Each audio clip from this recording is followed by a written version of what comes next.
evening, and welcome back to Muddy Creek Podcast. Tonight, myself and Don will have a really special guest tonight. He's already part of the Muddy Creek family. Before we get over to Pops, let me acknowledge some people in the chat. Wendell, Bigfoot 911.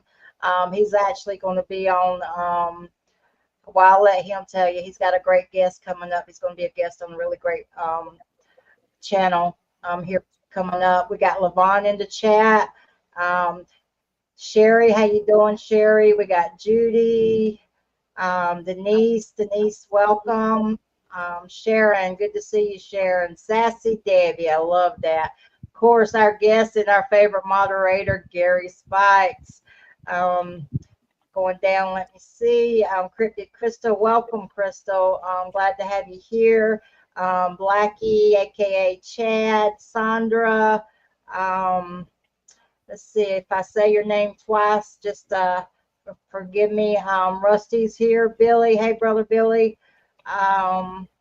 Going through, we got David in the house. I think that's it for right now. Dog, of course, we got Dog. We threw him a bone and he ate it. Stayed around. We got Flat Rock in the house. Tammy, you guys, Tammy's got you forgot one. Who? You forgot one. Welcome back, Miss V. Oh, okay. Thank you, Don. You just got tired of me being mean to you. We got Tammy in the house. Guys, if you don't know Tammy, Tammy's got such a good heart. I talk to her behind the scenes a lot, and she has really done a lot of good in law enforcement and you know, in the community around her. She's such a great gal. She's kind of like Wonder Woman. She has got an incredible story too. I said Flat Rock, Crystal J. I think I've got everybody covered. If I have not, just throw it out there. I'll make sure I get it. Let's see. Yep, I think I got everyone. So tonight, we got Diane in the house. I love you, Diane. So tonight, guys, we have Gary Spikes, aka Pops, and he is as much part of this family as you can get. He's been having strange occurrences and encounters. Hey, Henry, how you doing? Glad to see you tonight. He's been having experiences since 1979, and he's here tonight. The floor is here. We got Don back with us. Let's see, we got, was that Pyromaniac? Okay, Paramedic. I'm sorry, but I just slaughtered it. Didn't do that on purpose. Robin's in the house. Don's in the house. Trying to get John's in the house. Good to see you, buddy. Erica Black, how you doing? Just trying to skim through these. You guys check out their podcast. I got it right here so I don't slaughter it. The Oddcast Podcast. You're welcome. And of course, if you've got a podcast, please do put it in the comments so everybody can like and subscribe. And I think I got everyone. Oh, just an far. Hey, buddy, how you doing? I think I got everybody covered. If I missed someone, we got Tennessee, Kentucky, Bigfoot. Hey, buddy, good to see you. Everybody jumped in tonight for you. Gary, you are a well-loved person, and I got to say, Greg's in the house. Greg actually is going to be one of my moderators. I just hadn't had a chance to get him on there yet. Gary, you are well-loved in the community. And North Carolina Rails, how you doing, buddy? Guys, North Carolina Rails, fellow North Carolinian here. Maybe he'll jump in one day when we're having a North Carolina show.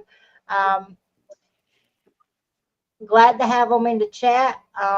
We were actually over on Miguel's channel, and he was in the same area that I was. I'm not going to go out and say the area, but he's very curious about North Carolina cryptids. I don't think he realizes how many are in the area, and maybe you guys can help him out in the chat. You guys make North Carolina Rail feel really welcome, and welcome to the Muddy Creek family. So Gary, thank you for jumping in tonight. I'm gonna call you Pops because that's what you got up there. And Yep, Pop, that's fine. tell us Thank you as for inviting little. me. Absolutely, and you're the world's greatest moderator too. So I was very lucky Nah, to snatch you and steal you from. Well, I didn't steal you because you be everywhere. Um, so tell us as little or as much as you want us to know about you before we get started. most people already know everything about me. I'm just an old country boy living out here in Oklahoma all my life. I have a bachelor's in social I work and a don't. a master's in counseling. I tried counseling for a couple of years and just didn't like it. I'd rather be outside. So I went back to working outside until I retired.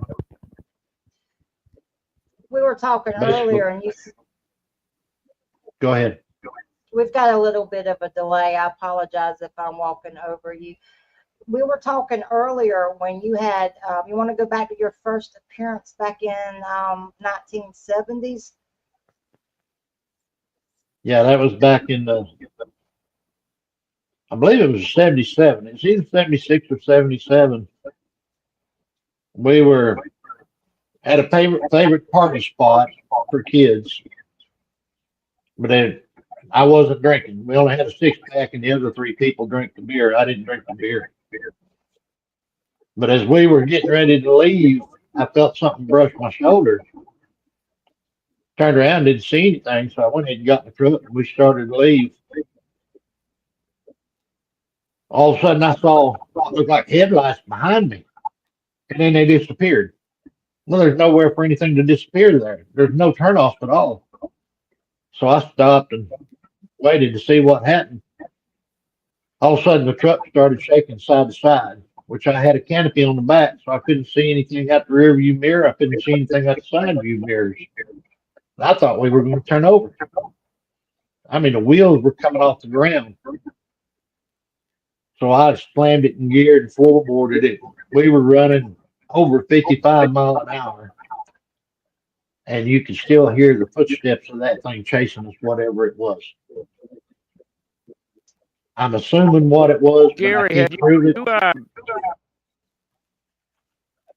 Go ahead. Gary, have you been you had hung out in that area many times before? So the creature probably knew you? No, that place is 20 miles from me, and I've only been out there a couple times.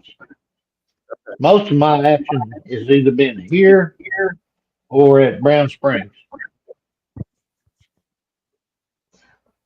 Well, Brown Springs is pretty hotbed for activity with cryptids, Bigfoot, dogman, and the supernatural. Were you into the cryptids before you had this event happen in back in '79? No, that was I didn't even realize what it was back then until oh well, I got to say that a little different. From the time I was little, my grandparents were always talking about the boogers, and I didn't understand what they were really talking about back then. But I learned as I got older what they were talking about. We lived a half mile north of where I'm at right now, and my grandmother would see the boogers outside.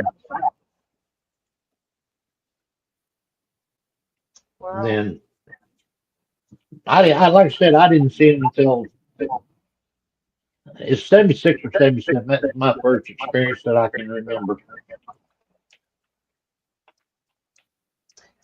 wow.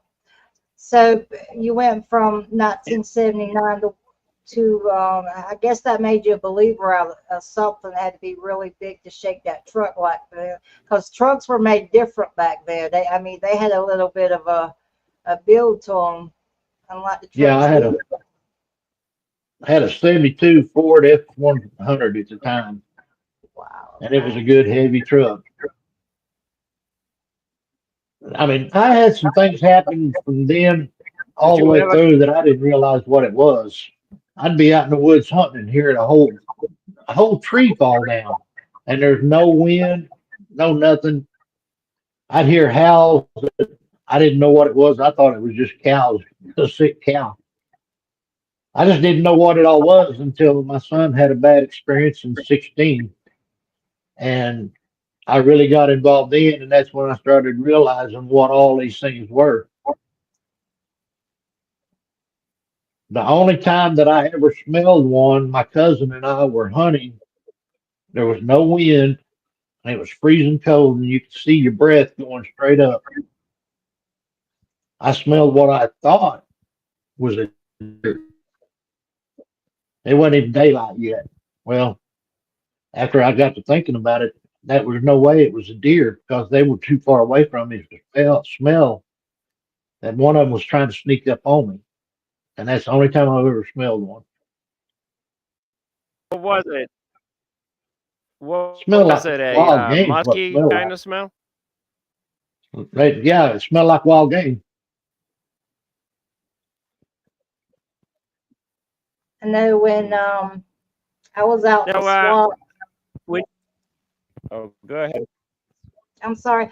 I know when I was out in the swamp in No, go ahead. Robeson County, when I was having that activity, it was like a dirty, stagnant water smell. Well, I mean, it was just there one minute and gone the next. And now, right after that, the whole swamp went silent. And that's what the odor always reminded me of. Well, I'm a believer in that they let the smell out when they want to because I've had 2 daylight and 7 nighttime sightings. I've had them so close to me that he reached up and actually flipped the hair on the back of my head, and I did not smell him at all.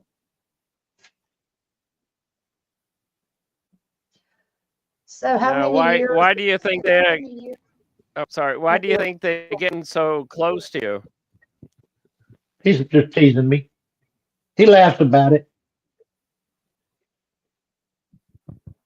In fact, he's laughing right now. I can hear him right now. He goes, "Huh, huh, huh." That's his laugh. And he likes to tease me about it. He scared me once. It didn't scare me, but they were, until I had this last surgery, I would get out and walk a mile every morning. And there's a gate right down the road right here. One day there was no wind, but that gate just started slowly shutting. The next day, the same thing. So I asked him, I said, "Are you the one over there closing that gate?" Sure enough, he just started laughing because he was teasing me. So you have them on your property too. So between when you had your truck shaken to your first major experience, you want to go into that and where was it at and how long ago was it? Well, it depends on which one you're talking about. Uh, they put in a grow house. The first major one, I was building a new barbed wire fence on the backside of my place. Grow house right next to me put in an 8 foot tall metal fence. Well, they didn't like that. They went down here on the backside of my place and he stripped a tree all the way around from 10 to 14 foot. He broke every limb off from 10 to 14 foot. Some of them were laying on the ground and some of them were laying up in the tree. When I went down there the next day to work on the fence and I saw that, I knew what had happened. And I told him, I said, for the chat, a lot of them don't know it. Since I can't say his name, I call him Big Man. I said, "Big Man, you're welcome to come on my place anytime you want. That fence is not to keep you out, it's to keep the cattle out of my neighbor's cattle." He's never given me any problem since. He was just upset about building the fence. He thought I was trying to keep him out.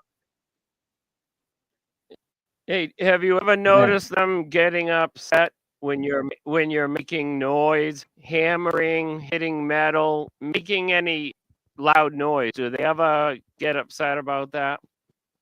no, not this clan. They've never. It's never bothered them at all. I've been out there building fence, whatever. It's never bothered them all. Now they like to knock. I've heard them knock several times. That I'd get up in the middle of the night, smoke a cigarette back when I smoked, and I'd have my windows open. Turn that light on, all of a sudden you hear a knock right out there, not 30 yards from the house. I've had them throw acorns and hit the house. They come up and slap my house. They're doing it just to let me know they're here. They're not. They don't get upset with me. They've protected me all my life, and there's several cases where I know it was them protecting me. But we've got bear, we've got mountain lion, and myself and my kids have wandered all over this place. Well, I've lived right here since 1971, and we've wandered all over this place all that time and never been bothered by anything because they protect us. Yeah, I Gary, noticed that too when there's a group that follows me through the woods, and I never see any other animals when I go through the woods because I got this group or one or two of them behind me. So I stopped carrying a gun. I didn't really need to carry a gun anymore because I never saw any animals. I carry, but it's not because of them, and it's we have wild hogs, but I'm not worried about them because the big man will protect me. But I carry because of meth heads. Right. I carry because I have a great distrust for people, and they can be pretty shitty, and I don't plan to be taken out by one that That's has it no. exactly. so I'm, uh, Gary, some people have had negative experiences, and some people have had, like you have pretty positive experience. Don has positive experiences. I know when I was out, on the Lumber River in Robinson County, that I never had anything happen to me, even though I had all indications that they were around. I mean, do you think that they're misrepresented, or do you think the people that report negative experiences are generally encountering something negative, like there's good and bad in everything? There is good and bad in everything, like you just said. And yes, some people get bad experiences. You come into their territory for the first time, and they're going to try to run you off. There's no doubt about that. But here's the thing: if they want you, I don't care. There's no house wall, no car door. There's nothing going to stop them from getting you if they want you. They can just come in. Well, they come in my house. Here a while back, I was trying to lay down. I had just had surgery and I'm not over it yet. And I went in to lay down and I quit breathing because I have to wear a CPAP all the time when I lay down because I quit breathing. Well, the CPAP's on the front of my face and something real hard blew on the back of my head. Hmm. There's nothing back there. There's no window that can get to me. He had come in the house and blew on the back of my head because I'd quit breathing again. Plus, they have protected me. They've saved my life more than once. I mean, we were talking about the experience. Like I told you. Now, I will say this before I go any further. I cannot prove anything. It's all my opinion. All I can go off of is my experiences and what other people have told me. I've talked to several people that had the same thing. They say that they're very spiritual. They've saved their lives. The major one that I have talked about a couple times, we were camping. I was the only one in camp. I was talking on the phone with somebody, and I was literally, chest felt like it was fixing to explode. And what it was, we had 11 cryptids. I'm not going to say what. I'm just going to say 11 cryptids were praying right alongside me and the person on the phone.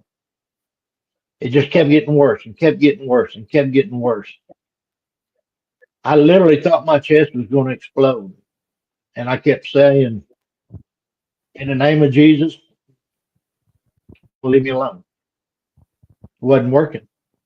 If all of us were praying, it was not working. Until I named it. I said, Satan, in the name of Jesus Christ, my Lord and Savior, get out of this camp and do not return. Immediately, I mean instantly, everything was back to normal. My chest quit hurting. Now, granted, it did affect me. 3 months later, I had a heart attack. So it did affect me, but it saved my life that night. If it hadn't have been for them praying and my friend on the phone, I wouldn't have made it out of that camp. And I was the only one in camp. They are very spiritual. They believe in Jesus Christ just like we do. And if you ask them to help you, if you respect them, they will respect you. And I see Johnny's question there. It says, does Gary feel like they are supernatural? They have abilities that we used to have that we no longer have because technology has ruined us.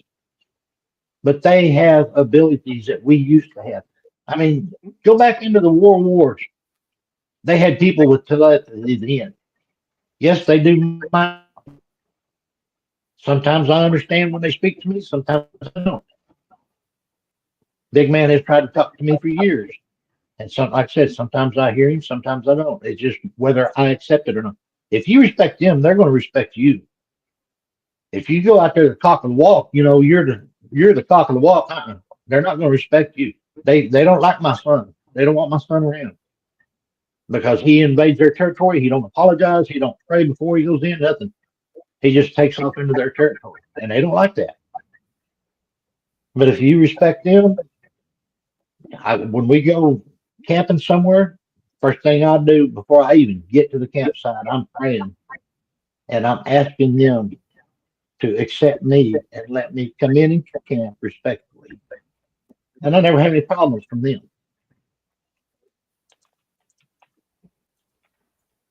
You just got to understand them, and you got to let them understand you. Go ahead, Don.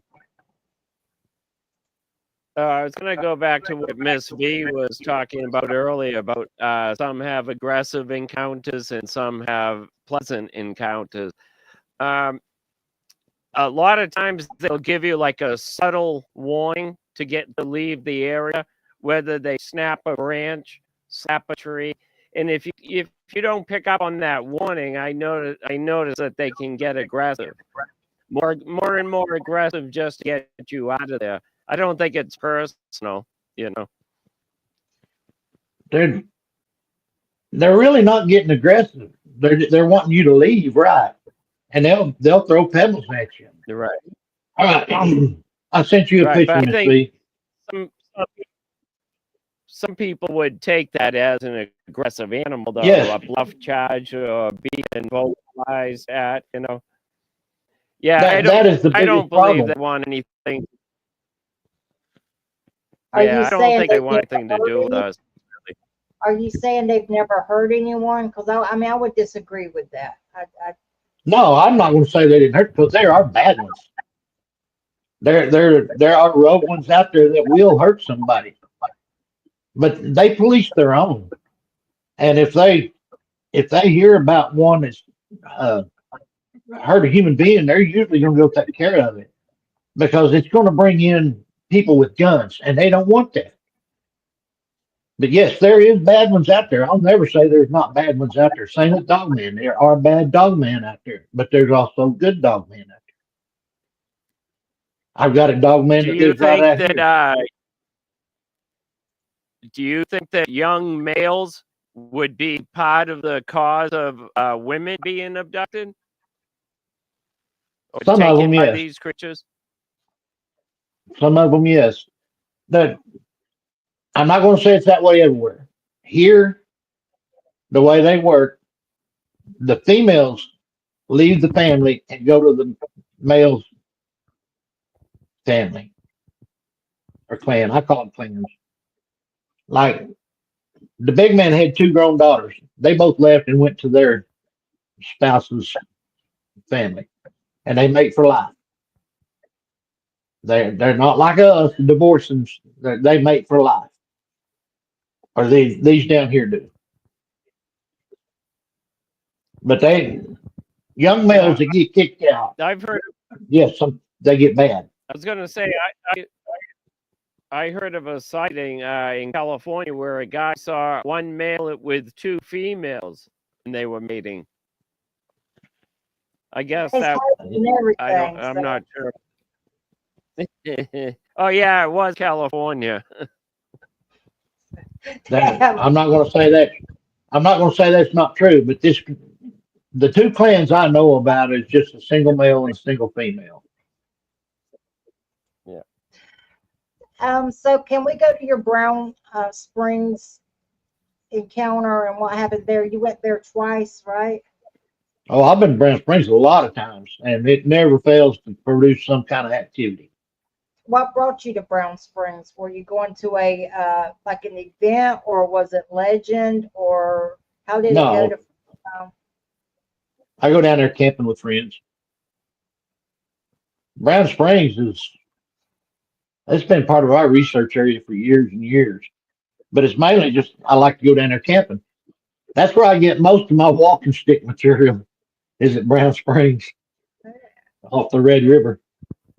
I did not know that. I love to go to the rivers. Are there I any go to the Blue caves River down by myself. Yeah, there's caves across on the Texas side, but we Are there can't get any over there. So you go to Brown Springs. What was it like your first time? Can you walk us through that? Well, the first time it was a doozy. We got there, and where we were camping at the time was one of the main tweakers spots. That first night, we had a one run through camp. But first, I saw him standing in the road to the river. He stood about 8 foot tall. My son saw eye shine all around camp. I saw eye shine. I saw what he thought was there. Turn around, it took off. It wasn't a stump.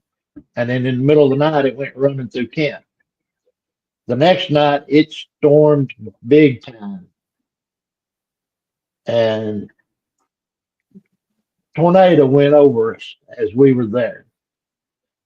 I mean, everything turned green. It was flat out. Tornado went by somewhere real close. And right after the storm went by, I've got an 18-foot enclosed trailer, and we were sleeping in it. We hadn't even gone to bed yet. We were just getting into camp in the trailer, going to get ready for bed, and a whole handful of pebbles just went right down the side of the trailer. And you can still see all the marks wherever one of those rocks hit.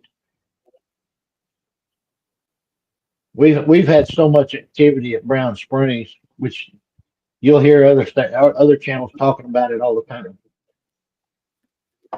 And that's where I were love to go you camping. It's there in coming the or Blue going? River. Were you leaving when you got hit with those pebbles? No,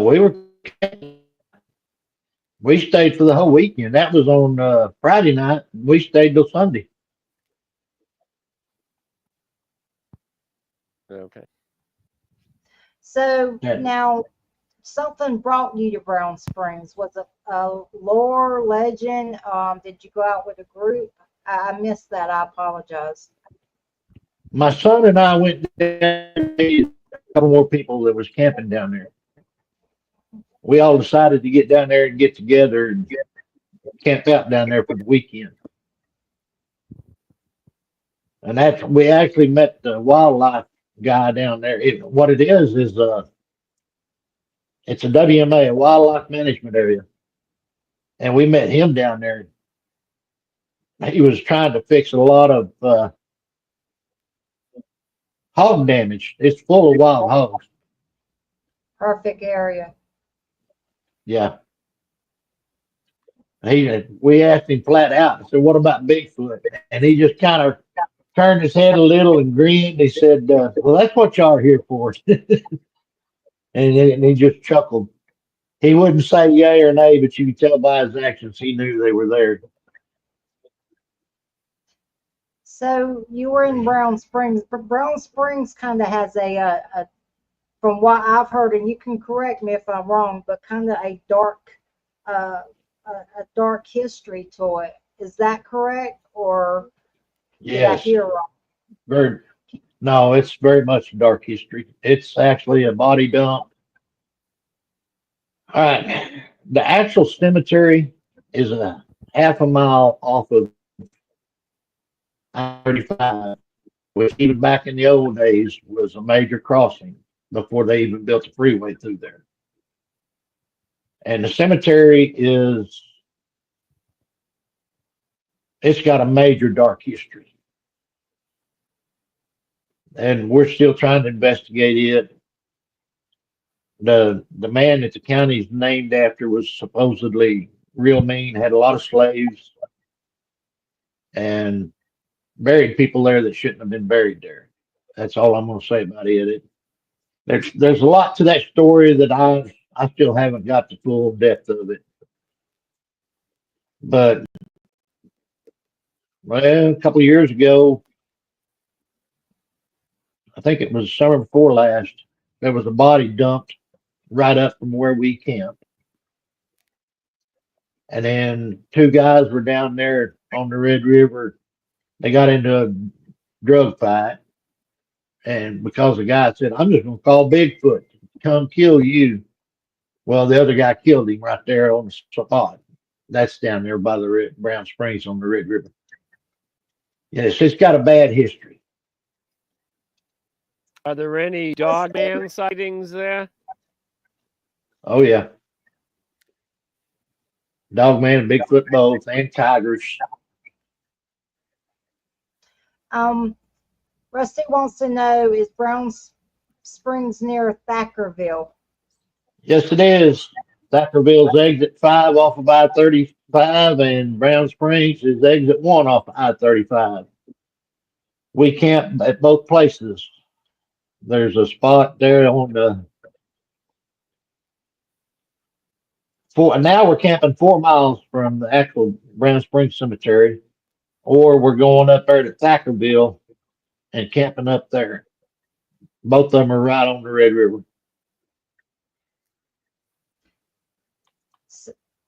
We've had a lot of experiences down there, but I've had just as many right here at my own place.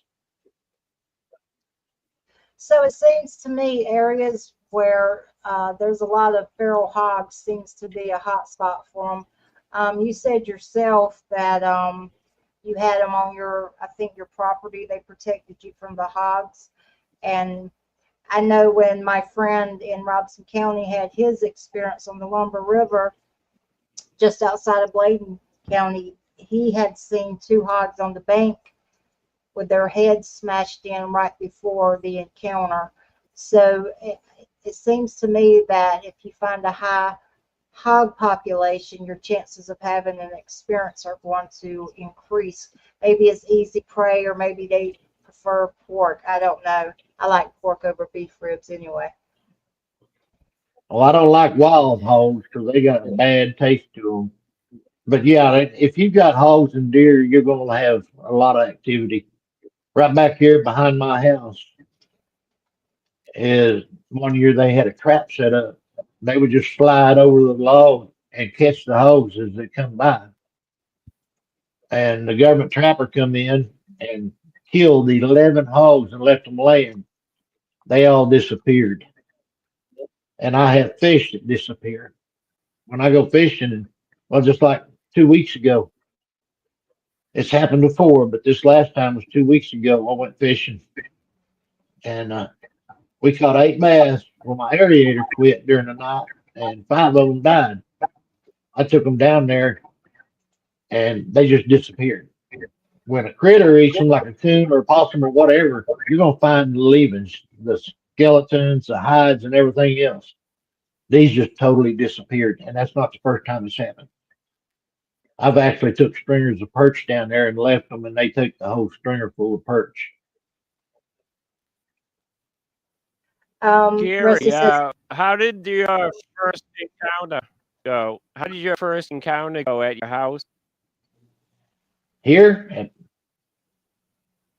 that's when I saw them watching my grandson. Yes. Well, my first sighting was. My first sighting was they were looking over an 8 foot privacy fence watching my grandsons play. I seen Jarman's head, and then a few months later, I seen him again looking over an 8 foot brush pile watching my grandsons play. And they're not cone shaped. Could they see you? Yeah, he can Could see they me. He see said, you? Look, yeah, he saw me watching. As soon as I seen him, he dropped down behind the brush pile. He's got a round head, and I seen everything but his eyes. His long black hair, and the area right through here was gray, and the rest of him was just long black hair. But he was far enough away I couldn't see his eyes. He was 50 yards from me. But as he saw me watching him, he just dropped straight down behind that brush pile and behind that fence. Now the big man was looking over a 12 foot brush pile, watching my son and his wife as they were camping. That was in 18. yeah, that's a little unnerving to have them come in that close and risk being seen just to watch the kids. They're just watching over them because I've seen mountain lions sitting there in the same place watching them play. Jarman was just up there protecting them from the mountain lion. Jeez, that's a predator But spot. yeah, I've sat right here in my backyard and watched two mountain lions go across the pond dam down there. See, it's 350 yards away.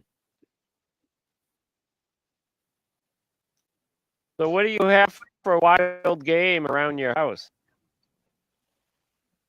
Anything you want, just about.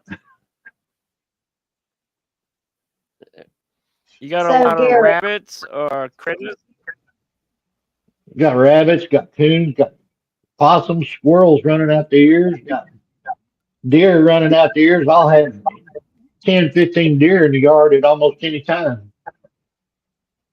The hogs so are thick out here. Go ahead, so Miss Gary, Hill. let's get back to the Brown Springs. I want to cover your experiences before we get, into the questions. You went to Brown Springs several times. What was your next time in Brown Springs like?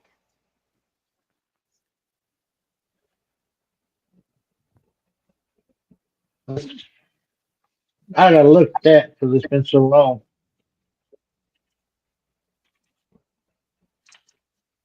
As I said, I told you earlier, I keep a journal. We found, went down there the next time scouting. We found a trackway on the riverbed. The tracks were about 8 foot apart for each step. Wow, that's a big And then stride. yeah, it was a big stride. And then when we went back down there camping, I had jug lines out, or not jug lines, but throw lines out. I was running them every 2 hours. I went down there and checked them, and everything was fine. And next time I went down there, just down from my throw line was a set of tracks coming up out of the river. There was 7 tracks.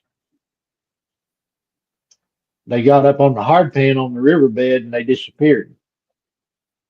But there was 7 tracks come up out of that river, and it was cold enough that my son, when he went down there and walked barefoot, he got sick. That's how cold it was. So somebody Are wouldn't you be coming up out of that river. And there was are no you boat saying tracks. there were Are you saying there were 7 different individuals? No, it was a trackway. Okay.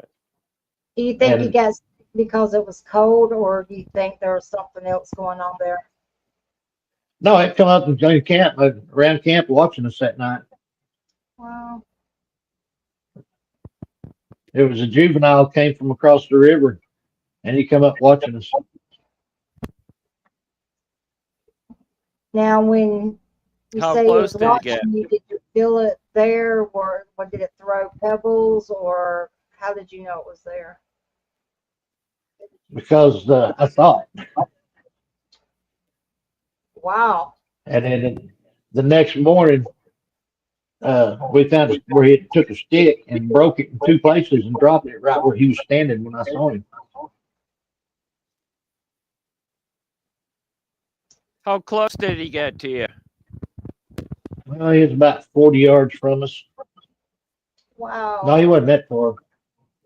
He might have been 30 yards from us. What color was the juvenile? All of them I've seen are black.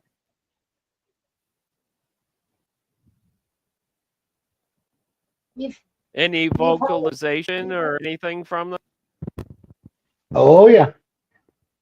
Miss V, can you play that? I don't have that. I'm gonna have to send them to you, and I'll post it on the page. That was a really good vocal. That was a really good vocal. Thank you, Nighthawk. Welcome. That was a really good vocal. I encourage people to it'll be on the page after the show. You can go check it out. I'll make sure it gets posted there. But there was no doubt what that was. No doubt what that was. I'm gonna. You can see this picture right quick, Miss V. See it. You can see it. I won't be able to see chat for a couple minutes. Can y'all see that? Yeah. Hang on, let me give them full screen. Are they seeing it in chat? Like I said, I can't see chat. I can't see anything for till I'm through here.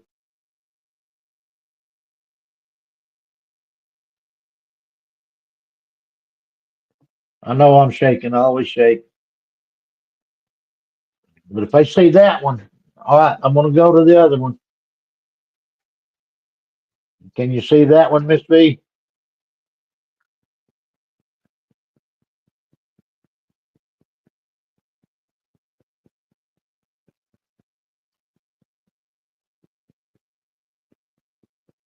I must have lost you.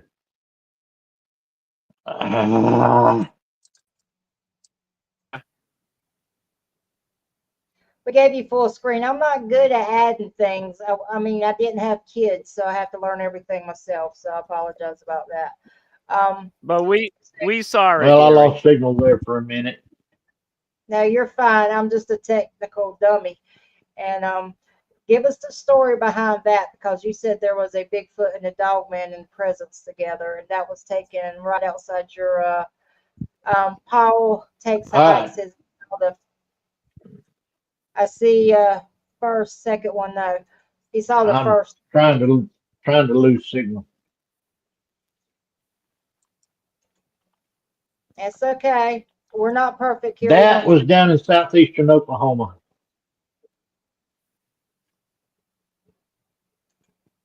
We were camping down at southeastern Oklahoma, and I was cooking breakfast. And my son had a camcorder panning across and then panning back, and that one was there when he panned across, but when he came back, it was gone. And I don't know if y'all could see it or not, but right there in the same, within a few feet of it, was the dog man.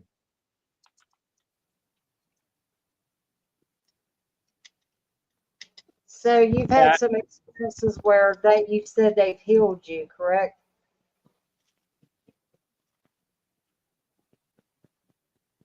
Or Hell, I'm losing you. Don, you want to try? Now, what did you say, Miss V? I lost you. You've had some experiences that I've heard before where you said that you're having some issues, cardiac issues, and that you feel like they healed you temporarily. Yeah, that was down at Brand Springs. They, like I said, they postponed it's what they did, but they've been working on me ever since my heart attack. They're been working on my lungs. I've got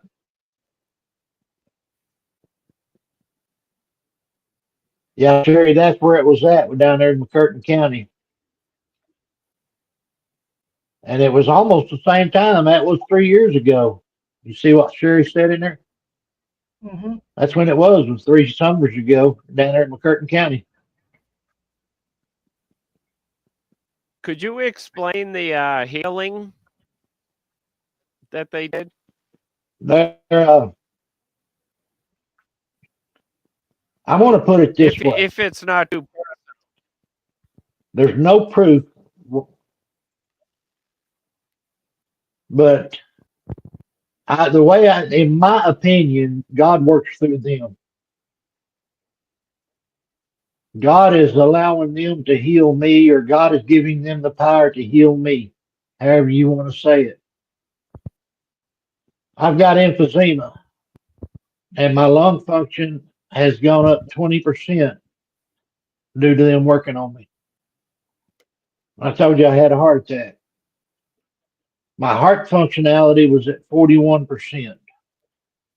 And then they kept working on me and kept working on me, and now I'm up to 63%.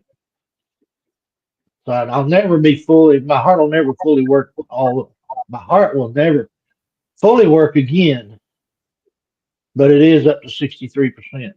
And that's from them working on me. And like I said, I believe that God is working through them. You said them, you mean Bigfoot. Yes. The big man has been, and I can tell, he'll tell me that he's going to work on me a little, and pressure will tighten up on my chest. I can tell he's working so on it's me. more, healing by touch. I mean, I'm sure they do know medicinal plants and anything that grows in the wood. But do you think they were healing you more by touch? It's by touch and by mental. It's not by what you eat or anything like that. It's Okay. he touches me and I don't even know he's here. That's what I was telling you earlier. Let me tell you this story right quick. I never believed in cloaking. I thought that was a load of bull until 2 years ago. 3 months after my heart attack, my sister was here taking care of me. And we were standing outside and we heard the strangest noise. It was like, and it just kept going and kept going. Well, we stepped around the side of the barn to see what it was. Couldn't see nothing, but we seen a limb 30 foot up in a tree just slowly coming down. When it hit the limb below it, they both just started shaking like crazy, and there was no wind whatsoever. I walked all the way around there to see what was going on, and I never saw anything. But the next day, that limb was thrown off to the side, and there's no way it could have fell there physically, naturally. It couldn't have done it. It had to be thrown through all that other brush to get there. That's when I became a believer in cloaking, because I stood down below that tree looking up and could not see anything. And then later that day, we found his tracks in the yard where he had stepped into the yard. Well, I just out loud, I said, "Hey, I don't know who you are, but if it's okay with the big man, you can stay here, but don't try to scare anybody." Well, I told the big man, I said, "Big man, there's a stranger here. He sent his son up here, and that stranger disappeared. I guess they don't want anybody any strangers in their area up here. But that's when I became a believer in cloaking. And then I realized, after seeing that, I realized that the big man has been around me all my life, and he's the one that's been touching me when I thought it was in the brush or something. There wasn't nothing there. He's been teasing me all my life.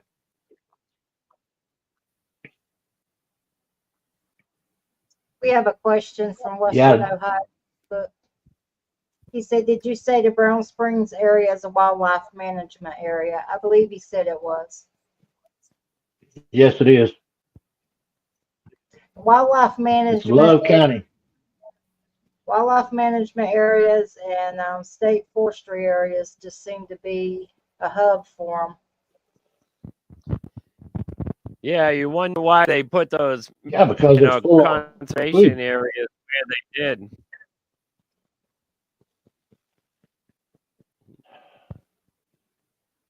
It's they're full of deer, they're full of hogs, coyotes. We've been down there and found 3 coyotes. So what killed them, we don't know. One of them was torn in half. There seems to be a relationship with Bigfoot and coyotes. I think it's because they're both scavengers. Is it possible? I was speaking to someone in Uwari, and he said they did a study on 2 coyote families in Uwari. It was a 30-day study of 2 packs of coyotes. And in 30 days, one of them brought 30 deer to the den, and the second one brought 28 deer to the den. So, I mean, coyotes will wipe out the game in the area. So I Yeah, just thought that was interesting. yeah. You have to control them. And since Yeah. I used to trap, and since well, you know who? I'm not going to say the 4-letter word, but since they stopped the trapping,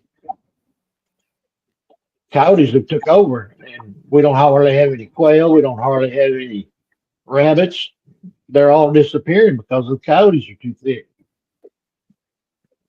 Yes, so they But will come now, in, they'll wipe a food source out. yeah, they will. Yeah, They're starting to thin back out we've been now. having a problem up here. Yeah, we've been having a problem up here with coy wolves.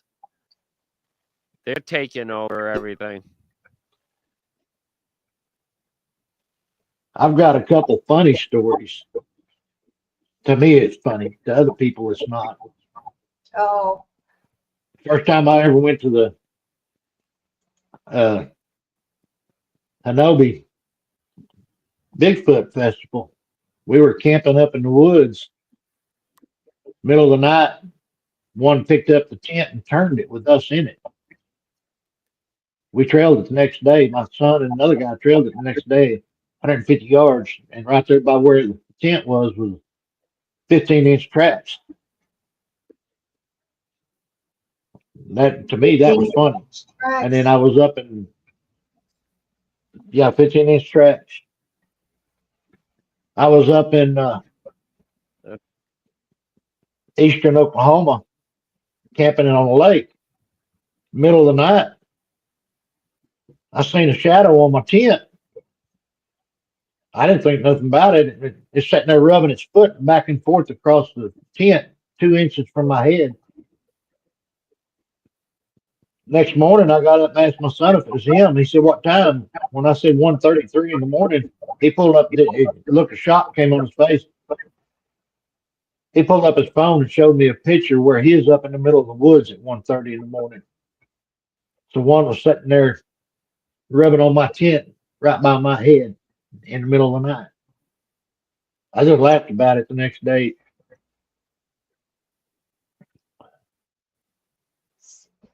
Yeah, Is it's it, funny. You don't hear a lot of stories about them picking a tent up or ripping a tent. Oh, you don't feel There's a threatened by lot more out there than thought I you turned think it up. there is. Yeah, A lot of the people stories have about seen. them picking tents up or Yeah. I mean, that's just like right here. I've got to tell you this one. This happened 2 weeks ago after my caretaker got here. I told you, I don't think I said it on live, but I know I told y'all before. My grandson was going to come camp on the backside. So I went out and I said, Big man, my grandson's coming up here to camp back there on the backside. So y'all don't be scaring him. As soon as I got that out of my mouth, you could hear the 1,000-pound owl back there in the woods hooting. And he didn't hoot just once. He did it 2 or 3 times. My caretaker turned and looked at me like she couldn't believe it. It's 3 hours, William.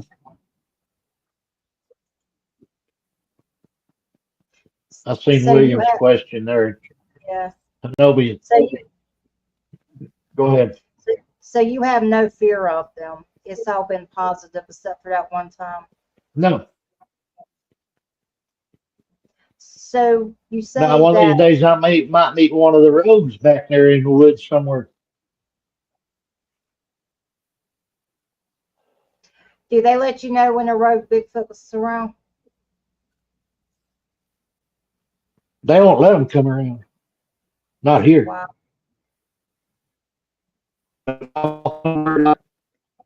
Okay. You know, I go on these long trips. I go to Missouri. I go to LBL. I go to Alabama. I go to Texas. And that's one I haven't told yet. If I get off out there and one of the roads come around, I don't know what'll happen. I'm not going to say I won't ever meet a bad cryptid, but so far I haven't. Now, down there at Alabama last October, I don't know how many people know it. They had to call an ambulance out for me, take me to the hospital. And then as soon as I got home, I was in the hospital for 2 days. And I didn't think of it that way until Mr. Wendell Bigfoot 911 gave me the idea, and he could be right. They may have zapped me. I was standing there talking to uh, Donnie Miller, and I just passed out. They Wendell come up with the idea they may have zapped me to get me in the hospital to save my life. When I got to the hospital, my potassium level was under 2. It was 1 point something. And they wanted to put me down there, and I said no. So Coonbo and his wife are the best people you'll ever meet. They live in Alabama, and they drove me all the way home. He Wow. stayed here 2 days, and he'd tell you the story about what he saw while he was here. But I was in the hospital for 2 days. They put 11 liters of potassium in me. So Wendell may be right. They may have zapped me to get me into the hospital to keep me from dying. Because Big Man asked that local group down there to keep an eye on me. And I felt him, and a couple other people heard it walking back and forth. When they were packing my camp up, I wasn't allowed to do anything. While they were packing my camp up, they was walking back and forth in the woods. Wow. That. So they may have zapped me. Riley has a question. I believe you've answered Riley, it, but that's the gugwe. That's the gugwe. Yes, the face eaters, the gugwe, they do eat people. But the normal Bigfoot, no. If they do, it'll only be one time because the rest of them are going to take care of it because it attracts too much attention. yeah, That's I right, was. William. You were there, wasn't you? I forgot about that.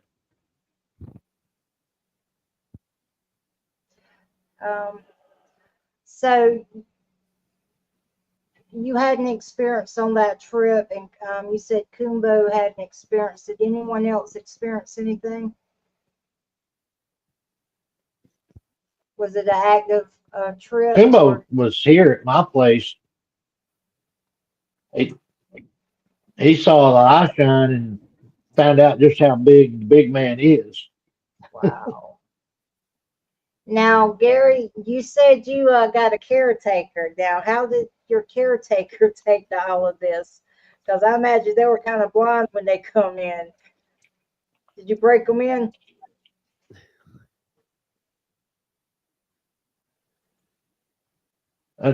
Say that again. I couldn't understand you. You were breaking up. So you have a caretaker now.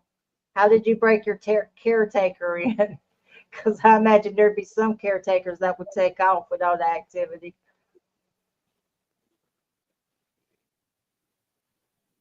Yeah, I've got a caretaker right now anyway. I don't know how much longer.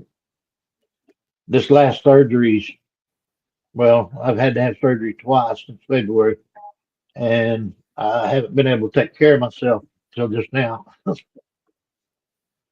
You're a tough one. But So, she's getting to experience a lot of the.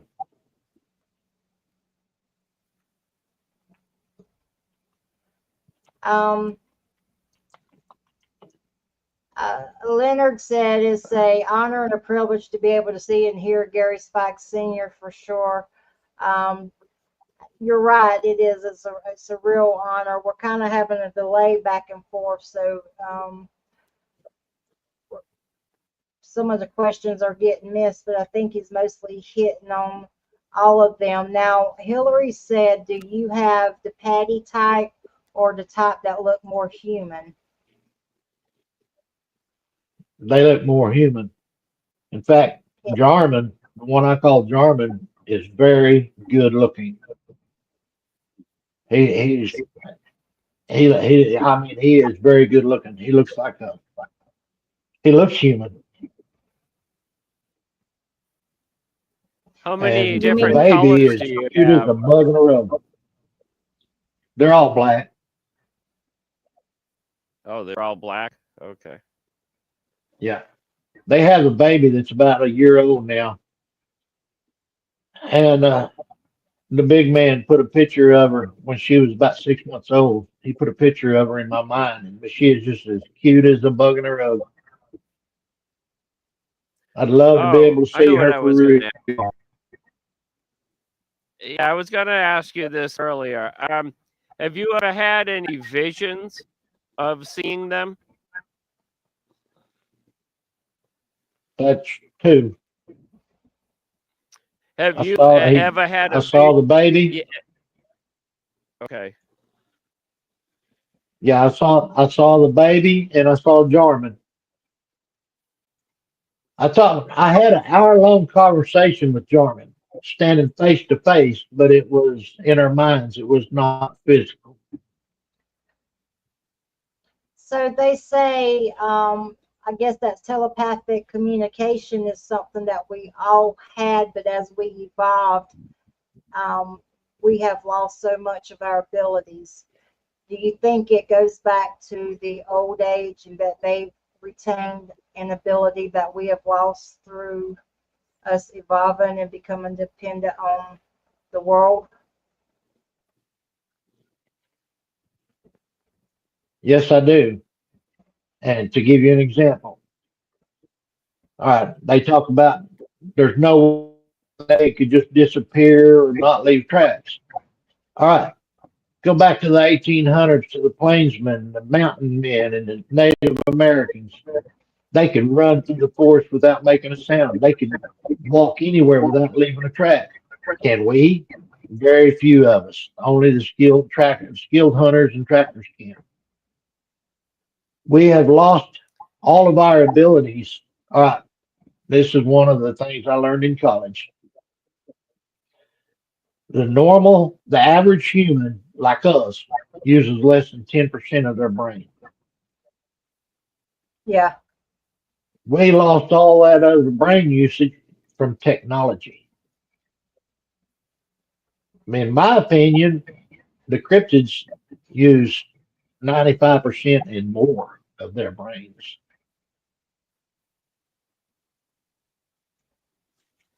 Yeah, they I would mean, that's have just my to opinion, run through. but I do know for Yeah, a fact that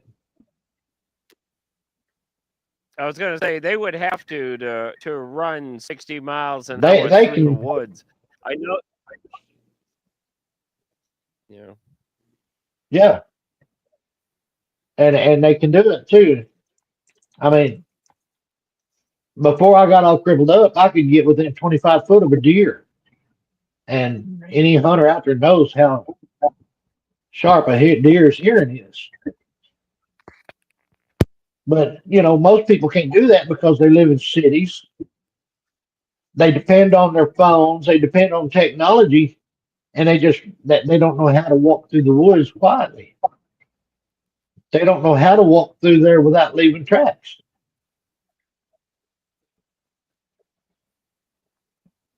and that's Well, because we lost the ability. I think as people, we have been dumbed down.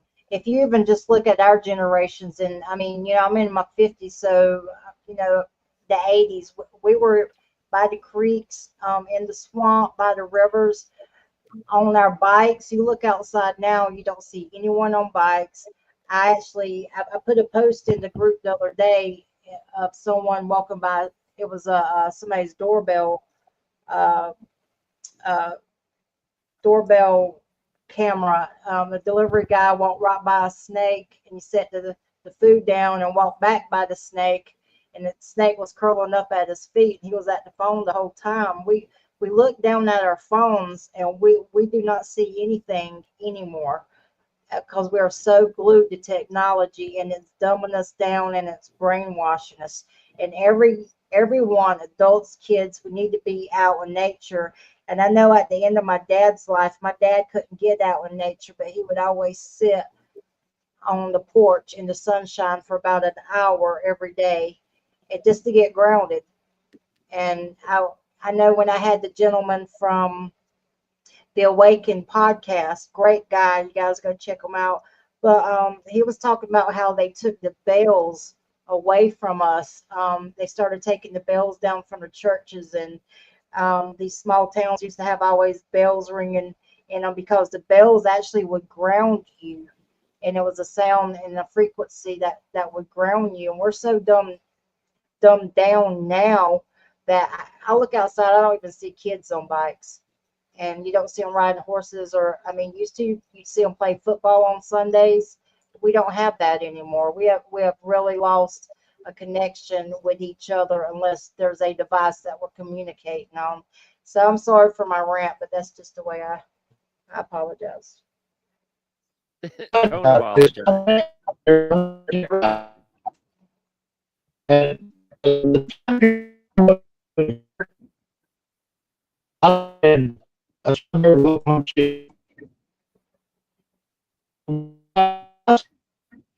You're going in and we're out, not. Gary. You're going in and out. Can you repeat that? I was saying that I agree with you, and the time period that I lived away from here,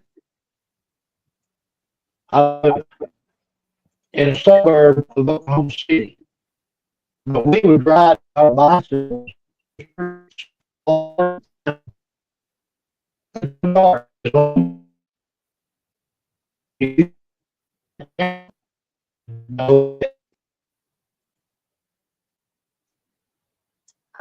You're breaking up. We're starting to lose your signal, Gary. I don't know if it's the connection or the weather, but I think we kind of Okay, you lost you. can still hear me, okay? Yeah. Okay. Yeah, I Did you get heard the him last part breaking of up. what he said? He might have to reboot. It's clearing up a little. I might have to ship them down here to North Carolina and put them down right here in a chair beside me, and uh, Well, it doesn't help that I'm on a delay, he's on a delay, but not for much long though. I did get my fiber optic box put on the side of my house today. Um, William said, Rusty, you know what I'm saying about the bells, how the bells used to tone you. It's almost like I kind of felt like they intentionally took some of that away from us. He said one nice thing about New Orleans my other home is that many church bells in the older sections of town. Yes, I at work, there's just like this really big, I think it's a Baptist church. I mean, the church is like a block long, and you can be in the downtown Fayetteville and you can hear the church bells going off throughout the day. I love that. I love walking outside and hearing that. And Yeah, I think there's something to that because I've heard people talk about how old churches are designed for the speaker in the church. They always speak in the same monotone voice, and that voice is specifically supposed to be like that. It worked with the design of the church, so you can get in certain spots of the church and have a heavenly experience. yeah, so Gary said he has a storm. His storm, so that's why he's going out. So we'll get Gary back, and I'm actually want to get Gary and Tom Contrell and kind of like a round table because they've had some similar experiences, and I think that would be a great round table. Now there was a gentleman here that he actually follows Miguel, and he had jumped in tonight, Carolina Rails.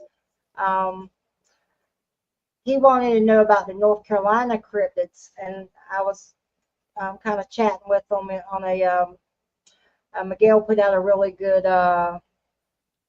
encounter about the swamps of North Carolina, and the guy was telling a great story. And he did not know that Cumberland County, North Carolina, had a Bigfoot and Dogman, and they are there, and they are North Carolina is like probably one of the best kept secrets. And actually, John Fugway, Matt, Lynn, myself, we were going to start hitting the Cape Fear River and hit some of the hot spots and some areas that uh, that have a history of cryptids on it. Just, I love you to death, not yonder. He says, Miss V, you could be his new caretaker. I'm telling you what, I love Gary. It would be an honor. Maybe he'll try to dial back in and come back and here we go. Here he is, North Carolina Rails. I never heard that North Carolina had boogers. Well, I don't know if Johnny Tucker is still in chat. He actually had a Class A sighting. You would like him. He's involved in the railroads too. But if he's still in there, he's John Fugway, which is in chat. He's had 2 Class A sightings in Raven Rock. So if any of my North Carolina people are in chat, I can actually put a link in the chat if you want to come and talk to them about some of the North Carolina sightings that we've had. And but thank you, Wendell. I hate that we lost him. And says he never knew that. He says, I wonder why I never seen any boogers. Yeah, I'm telling you, if you hang out on the train tracks, I don't know why. That is like an easement for them. Train tracks, power lines, riverbeds. That seems to be the hot spot for them. It's just the easy way for them, and it's also where the game goes. They take the easiest route. So, Don, you got anything you want to say about Carolina cryptids? No, I don't know too much about them, but you have a lot of dogman sightings down there. We do. He says I don't believe there's any boogers in North Carolina. But that's okay. There's a lot of people that don't believe that. Dogman seems to me be toward the coastal areas, and it's the coastal area where you have a lot of Bigfoot sightings and a few Dogman sightings in the mountains. It seems like the coastal area is really where, for whatever reason, you have the most Dogman encounters. So, instead of a territory, do you think the dogmen move around? I think, in my opinion, when you look at the beast of Bladenboro, that was described as a dogman cat-like animal. So we could say it's what we would call a dog man. And there seems to be like a 20-year rotation with that, where you get similar events in that. Um, Renee, he's not a troll, but I don't think he's a troll. I think he's just trying to. He don't believe there's a um, dog man in North Carolina. Well, that's before I seen. I think people are tripping. Um, Seeing is believing. well, yeah, you're looking at a chat field full of people that you don't know if they're tripping or not. So I don't know if you're being disrespectful or not, North Carolina Rail. I've been a Cherokee. I'm gonna have to get you a Dilligaff hat, Miss V. We'll give Gary a few more. We'll give Gary a few more minutes, see if he'll try to come in. But look, if he doesn't want to believe there's a Bigfoot in North Carolina, that's fine. He hasn't seen any. But I think coastal has the more of the dogman activity, where you get into the Piedmont, into the mountains, where you have more of the Bigfoot. But in North Carolina, if you just look at the Cape Fear River alone, I mean, there is right outside of Spring Lake, there's a road called Manchester Road, and it used to be where Pope Air Force Base is. Well, they used to call that Monster Road, and it's because the sightings there. Well, Pope Air Force Base is like a ghost town now. You just have Fort Bragg there. But that area is just a hotbed for sightings. When you look at Lillington and Bun Level, which is just outside our door, we spoke to a gentleman the other day. He gave up hunting because he found a trackway in the field, or I call it tracks. I don't say trackway, in the fields. And he said there was no way that was a human track, and he's not hunted since. There was one gentleman that you get a lot of UFO sightings out toward Lillington, in Lillington, North Carolina, but there was this one gentleman there. He owned a lot of land there. He said his wife had two Bigfoot sightings off of Uwharrie. And then when you look at John Futeway, then John Futeway also has had two Class A sightings. I'm sorry, did I miss something?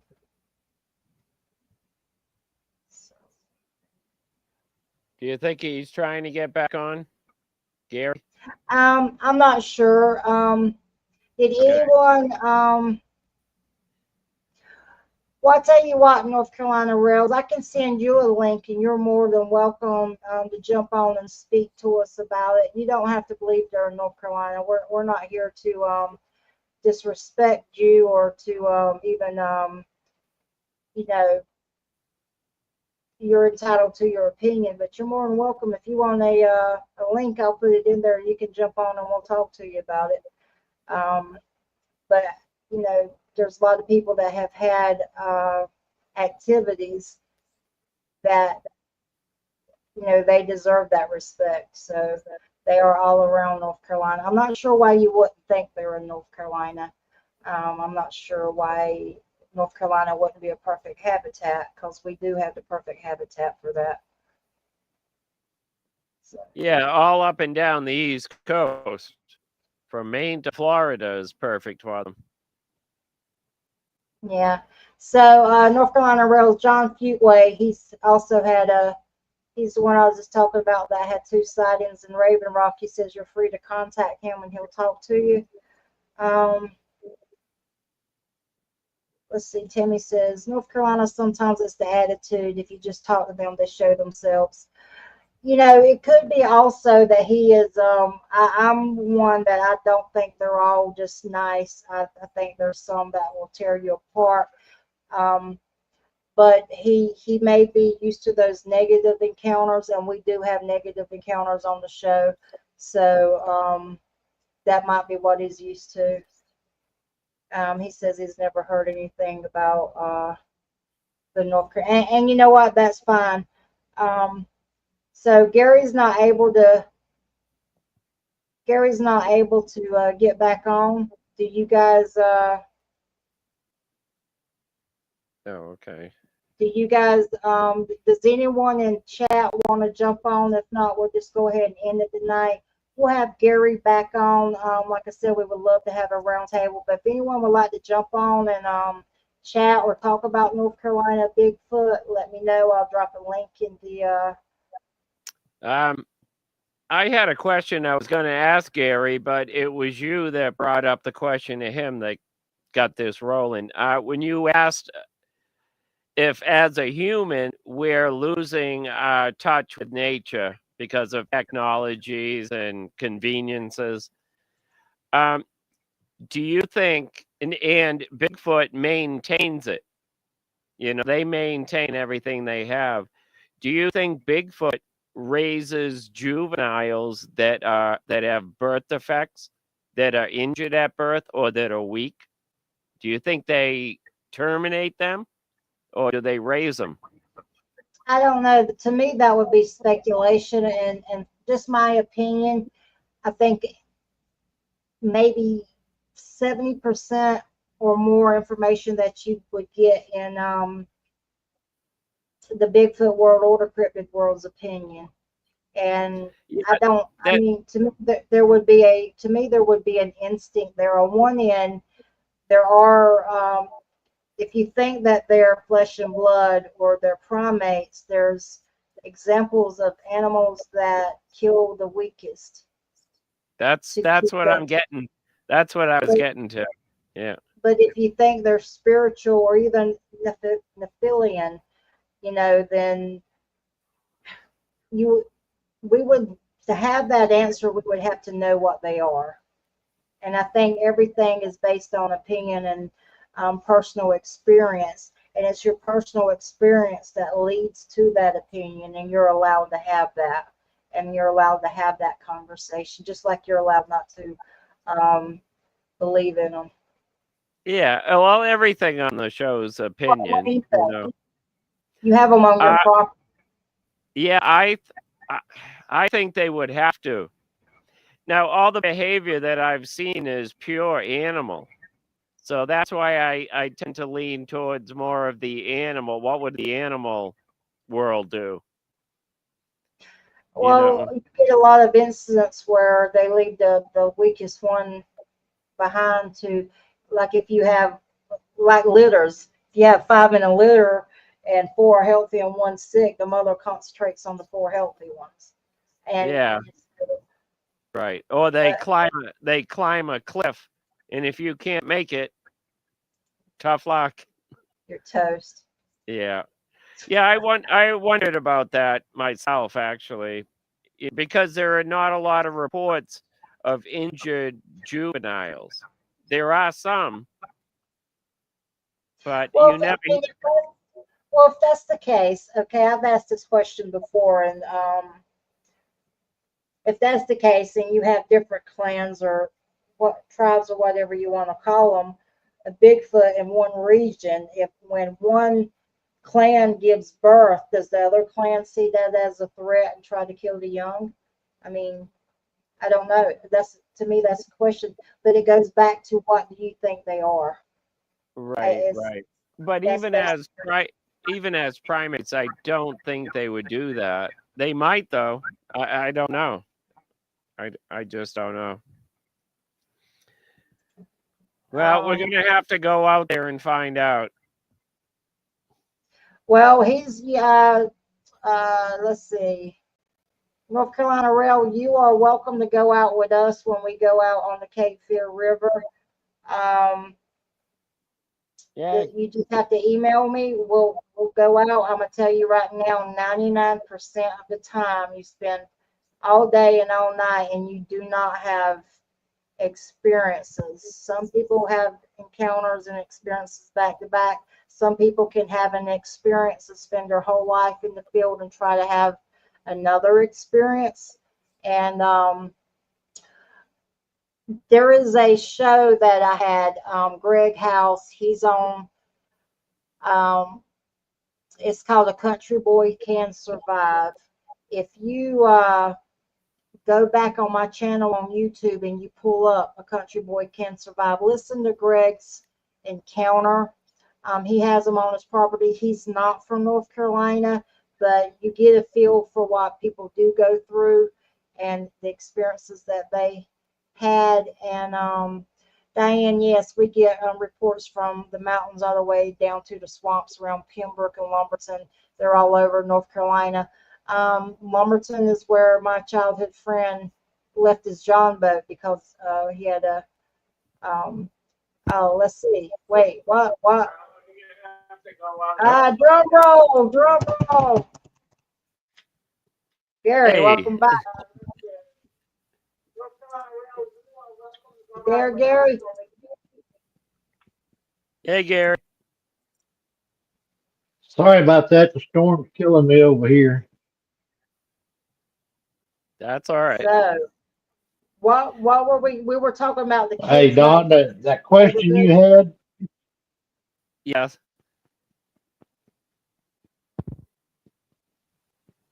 yeah, Yep. it's my opinion, but it's also been told to me from them. Most clans will raise their crippled kids. They do not terminate them. Okay. Now that's what they've told me. They do not. They do not. Okay. Yeah, I always No, I wondered put it about in that chat. because they have. I'm breaking up again. Well, Okay. you're fine. We're just going to roll with it, Gary, because we just love you that much. Gary, what's the one thing that you have learned about them that if you could express to people out there, what's the one thing you want to share that you've learned? Respect them, and they will respect you. Don't go out there in the woods thinking that they're going to beat you all to pieces because they're not. They want to live peacefully just like we do. Yeah, a lot of researchers come to that conclusion about respect. I learned that years ago. You have to respect them.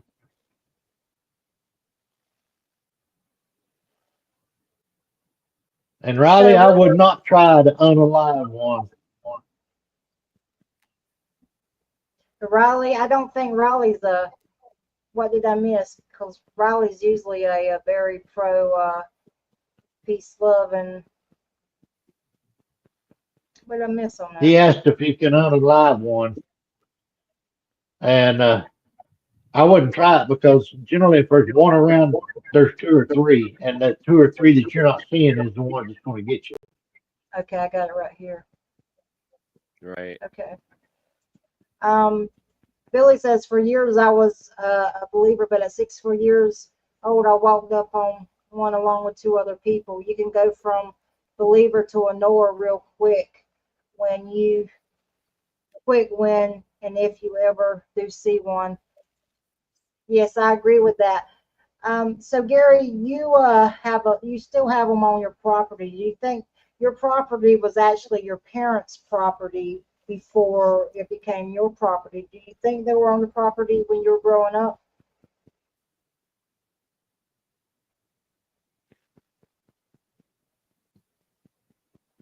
I'm losing you again.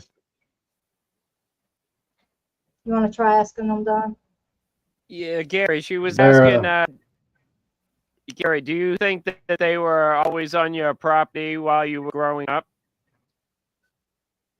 oh yeah, they've been here since I was little bitty. The one I call Big Man is the one that my grandma was seeing. Has anybody else in your family seen them? Have they showed themselves to everyone? Well, my son-in-law didn't actually see it, but he saw what he was doing. It was behind a old bus out here shaking the bus, and the Big Man is the only thing big enough to shake that bus like that. So they haven't actually seen them, but they've seen their, how would you say it, shaking trees and things like that. Yeah, they're displays of strength.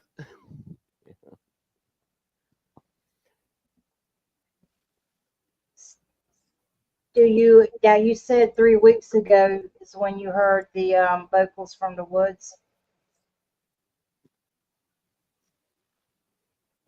When they were talking like an owl, yeah. That recording that I sent you was recorded back in 18. Okay. Okay. What, Do you guys what's have that? any questions? Go ahead. What's the most common vocalization you get from them? Owl calls, at least here. Down at Brown Springs, we get a lot of different ones, but here it's owl calls. Are they always mimics of other animals? Oh, yeah, they'll mimic anything. Now, here's one thing. My caretaker the other night, I thought she screamed at me. All of a sudden, I heard pops real loud. And I come off that bed as fast as I could, which ain't very fast right now. And went and checked, and she was sound asleep. So the big man told me that I'd quit breathing again. So he hollered at me in her voice to wake me up. They can mimic anything they want to mimic, including people. Yeah, I Do you noticed when they move through the area around my place, if they cannot see me, if I'm laying down on the couch or if I'm not out in the yard, they will do vocalizations to get me to get up just so they know where I am. Yeah, that little girl, the baby I was talking about, she'll come up and throw things at the house or slap the house just to get me to come outside so she can see me. Here's a question. Are you gifting them other than your fish? Not now. I used to, yes. I used to deliver food, and when I'd have a load of bad food, I would dump it out here for them. But we've always raised a big garden too until I got crippled up, and I would let them have whatever they wanted out of the garden. I've heard of people But no, plant. I give them fish all the time. I've heard of people planting 2 gardens. Yeah, One for my their mom family. used to. I'm sorry. Go ahead. I was just saying, my mom used to plant 2 gardens, one for them and one for us. Don. Me, I just plant one garden and let them get what they want out of it. Yeah, they never bothered my garden until I left for a week to go camping. And the night before I left, I said the Native American word for share food. And when I came back, something had wiped everything out. Every grape was off my grapevine. Everything was gone. And that had never happened before. That was a stranger. That wasn't your clan. Could have Gary, been. But if you'll tell them, yes, ma'am. go ahead. I was just gonna say you limit them. I've never had to limit these. They always share equally. But if you'll go out there and tell them, say, all right, this peach tree's getting ripe. You can get the top part of the peaches that you can reach, but leave the lower limbs for me, and you do it respectfully. And 90% of the time, they're going to do that for you.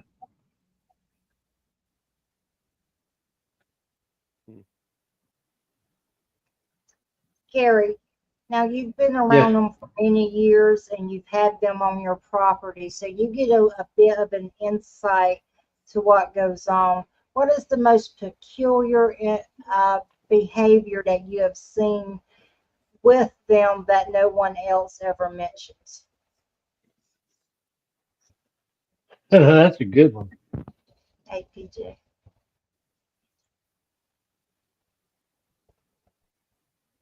Or what I'll have to makes think yours on that for a minute. yeah. Or maybe I should say what makes yours unique from other experiences. The fact that I know he is trying to heal me. Do you think there's biblical? Yes, I do. I think it. I think it comes out of the Bible. I know for a fact that he is trying his best to heal me. And most people won't realize that it's them trying to heal. And there's some. Don't get me wrong. Just like the guy that got trapped under the logs in the logging camp. When they lifted the logs off of him, he knew it was them.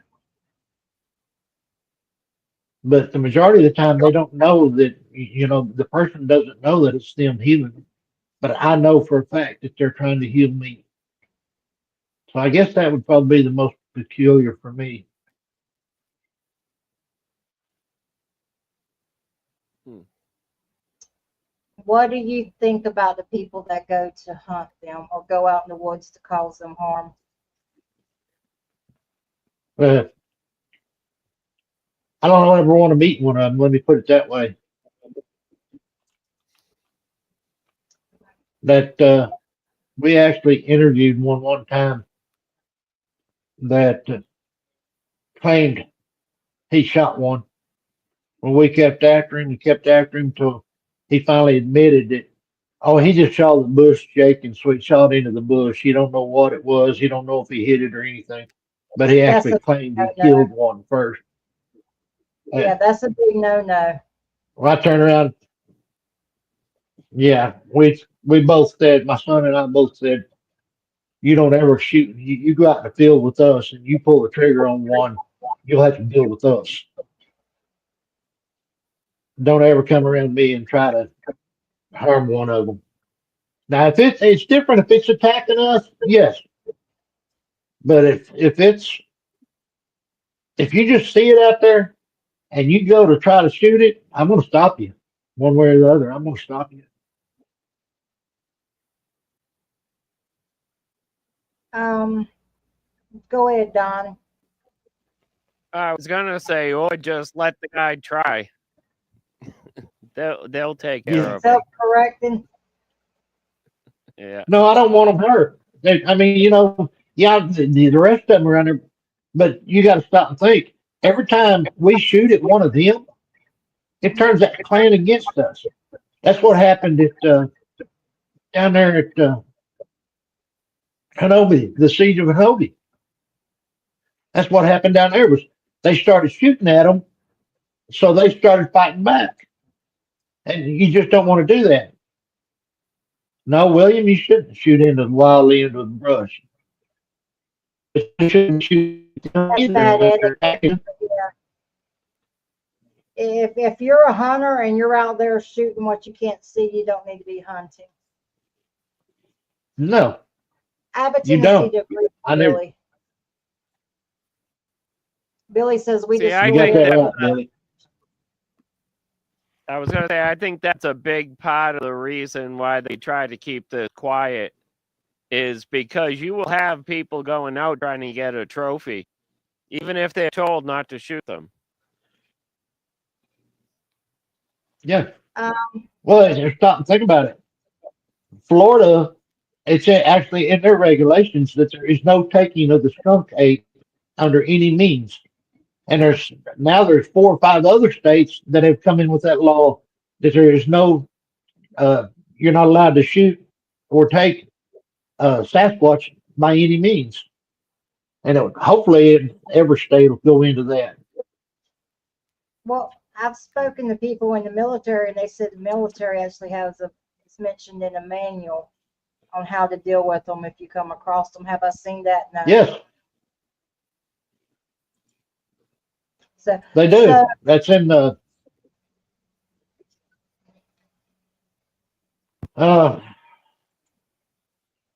the Rangers book. It's the Rangers bylaw. But that's just like the skunk apes. I'm not skunk apes, the rock apes in Vietnam. Mhm. Yes, they had to shoot them. They didn't have a choice because the rock apes attacked the camp, so they had to shoot back. But here, they're not doing that here. And did you know we're the only country that does not recognize them? Every other country recognizes them and admits that they exist. Um, Carolina says, are Bigfoot and Dogman responsible for all natural park missing cases? He's trying to learn, so that's a very valid question, and I appreciate him asking them. I don't think so. I don't think so. Do you have an I opinion, don't think Gary? so. I'm not. I'm not going to say that some of them aren't because, like I said, there are rogue dogmen, there are rogue Bigfoot, which they don't like being called Bigfoot, but that's what everybody calls them. And I can't say what they call themselves. They do call themselves the first people, but yes, there are some rogues out there that causes some of the missing people, but I don't think so. You've got other animals, you've got crevices, you've got all kinds of things. I mean, you walk out into the woods 10 miles and break an ankle, what's going to happen to you? A bear's going to find you and bury you, Yeah. or a mountain So, lion's going to find you and carry you up a tree. okay, John Yeah, has a I think they question. are.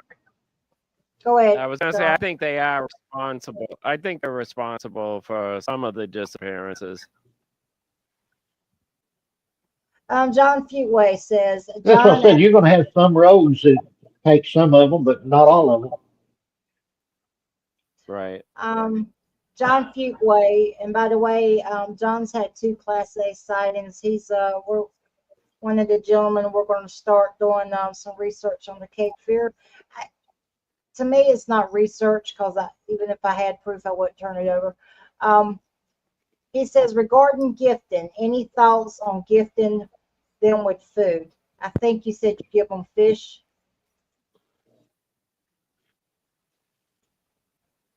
You have to be careful giving them food, and you have to know your own clan. If the clan you're there that you're gifting, you know, if you quit gifting them, they might get upset with you and start throwing at you or something like that. They're not going to harm you, but they're going to make you wish they had it. So you've got to know your clan, and I give mine food, especially fish, when I'm able to go fishing. The big man knows that right now I'm not able to go fishing, but when I am able to go fishing, I'll give them fish, and always give them the leavings off my fish when I clean them. But you just have to be Yeah. careful and understand what your clan is. Okay. Yeah. I leave apples out once a year during apple season because I don't want them depending on me for anything. Not that they Right. need to. Well, if you talk to Brian from Michigan, he had, and I love Brian. He had an incident where he was leaving jars of peanut butter out, and he had Yep. gotten sick. He couldn't get out there, and he could not leave those jars out. And they ended up throwing them against the house, scaring a 6-year-old. And if you know Brian, he's built like the Incredible Hulk, but he's got a heart bigger than the ocean, and that bothered him that child was um, frightened like that because of his inability to get back out there and leave, the peanut butter jar. So there can definitely be a negative effect. But what he did, he switched it out when he was able to go back because DNR got a hold of him, and they had to come to Jesus meeting with him, and he was going to get charged. What he started doing was leaving like a glow in the dark ball, and he left that the stump of a tree, and he come back and it was missing. And months went by, and he would go back and he would check the stump. And one day he'd come back and the ball was back in the stump. And what he realized, it wasn't glowing in the dark anymore. So he went out and he got another one. So he kind of found something to substitute it with. Yeah. I just food for thought. See, I'm leaving. I left some ribbons for the baby and for the mama. But other than fish, I don't leave food anymore because like they do get to depending on it and they might get upset. But I'm not hauling food anymore either. My health won't let me haul that food, so I don't have it to give. But you just have to be careful. I know some people that do take out peanut butter, they take out candy bars, and that's not good. You're getting them hooked on processed sugar. Now they do come up. We put my daughter's family and I put soda cans in those plastic trash bags, and we put them in a pickup trailer out there until we're ready to haul them for recycle. They have actually come up and untied those bags. A coon is going to rip the bag. These bags were untied and the cans pulled out and drank out of and then put back. But the bags were lifted up out of the trailer, sat on the ground, and untied, and then the cans pulled out of it. And there ain't no animal going to do that. So you just have to be careful. And like Gene just said, the crap in I our agree. food is not good for them. I agree 100% with That's you. why I'm saying you have to be careful. You have to be careful with what you're Yeah, gifting them. But you gift them toys, yeah. you wouldn't believe how they like to get toys. Huh. Now, where I Jason, am, they won't touch anything human made, and the only thing I ever left for them was acorns and apples.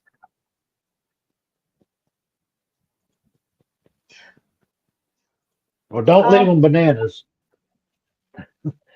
was that No, insult? Is that an insult to him or something? Uh, they Riley don't know said what never they give are. them a Most of them do not like bananas. okay. So, so Johnny had a Class A sighting in North Carolina. Um, he says, I have pics of myself out there so they know who I am. he, I guess he posts himself up on the trees. Johnny. So, so Gary, They know you, and that's what a lot of people are starting to understand. That if I walk out my door and start walking towards the woods, they know I'm coming back there. But you know, Yeah, they know they've your seen you. intentions before you do. Yeah, they've seen you do it 100 times. when Blue Eyed Northern was Yeah, on the show. back when I hunted, Go ahead. go ahead. No, go ahead. What you were saying. No, go. Well, I was just gonna say back when I hunted, they knew when I was coming back there, and he would just hide and watch me. That's what I said. He used to come up and flip my hair, and I'd think it was hitting the brush or something, but it was him doing it just for fun. And it's a lot of people talk about it. The juveniles, especially, like they like to see how close they can get to you and touch you.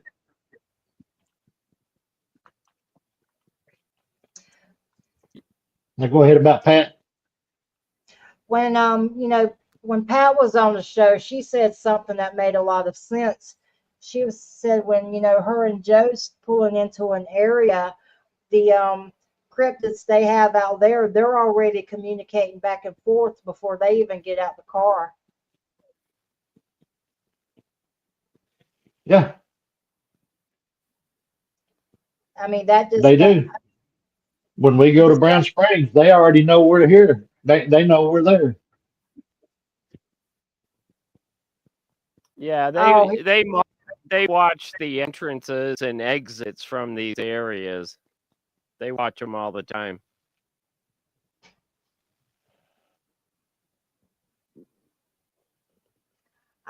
because they are Well, in a different vibration than we are. um, And Bigfoot then the people has. that do, people do Go have ahead. good pictures of them, but they won't show them. I wouldn't show anything for a long time because every time I did, every time I told my story, I got ridiculed. So people just give up. And then and when you do get a good picture, everybody says it's fake. So why bother showing it? There is good pictures out there. There's good videos out there.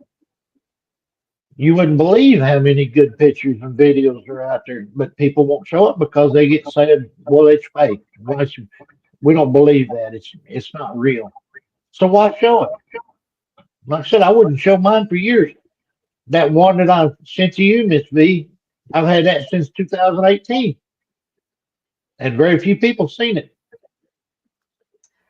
Well, I got something in the woods, and people said I hoaxed it, but I always say, put me on a polygraph, and if I pass, you get out the Bigfoot world forever and shut your mouth and apologize.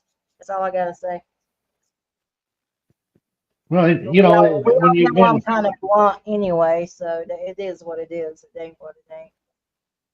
when you put up with it so long, you get tired of it, though, and that's just like for a good example. My own kids call me crazy because I think they're spiritual and because they saved my life down at Brown Springs. My own kids think I'm crazy. So I don't ever tell it. This is the third time I've told that story.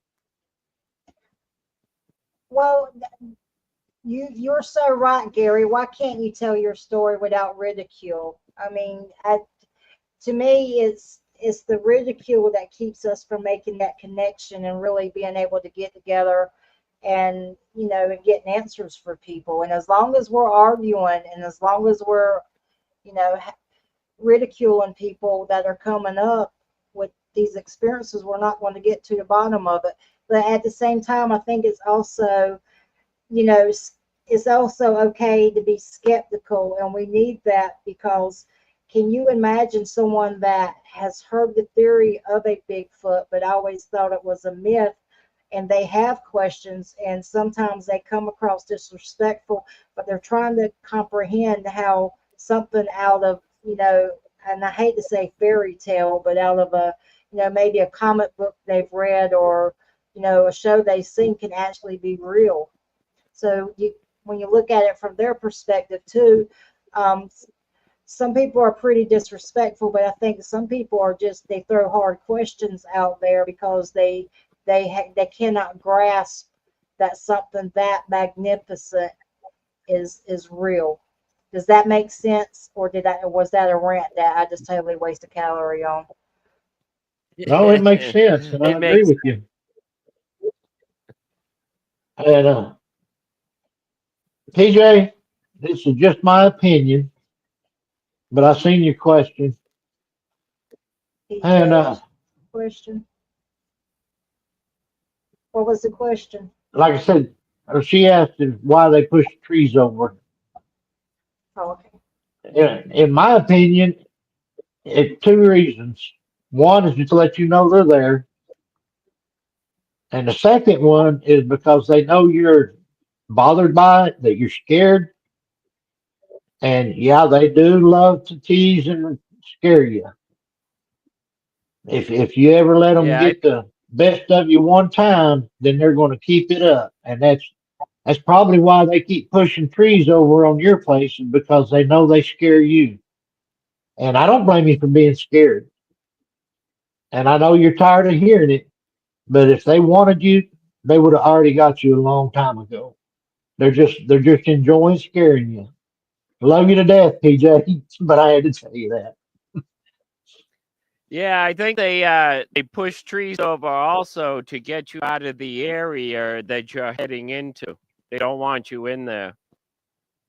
The area I've had about I don't know 7 trees in 25 years fall behind me as I walk through the woods, and then come to find out years later, these areas where the trees fell with the areas where they bedded down. Let me read Yeah, what Leonard. I'm gonna give you a good example. Go ahead. Uh, Everybody knows him, Mr. Greg House. I love him to death. But when he first started getting his experiences, they wanted to push him, try to push him out of there and keep him from coming back. But they seen that they couldn't push him out. So now they've backed off and he's still having a lot of experiences, but they're not like they used to be. And another good example, we have started a new research area on Dogman. And the owner of the land had a lot. They never hurt anybody or anything like that. They tried to scare him off of it. And he kept, one day he actually took a shot at a couple. Then he just flat out told them he wasn't leaving. Well, they backed off. Now they don't bother him as much anymore. They want to see if they can push you off. If not, then they'll back off and they'll accept you as part of the property. And I think that's what they're doing with PJ. They've tried their best to push PJ and Paul off, and they're seeing now that they haven't been able to, but they know that it bothers PJ, so they come back and teasing her with it, just like they do my son.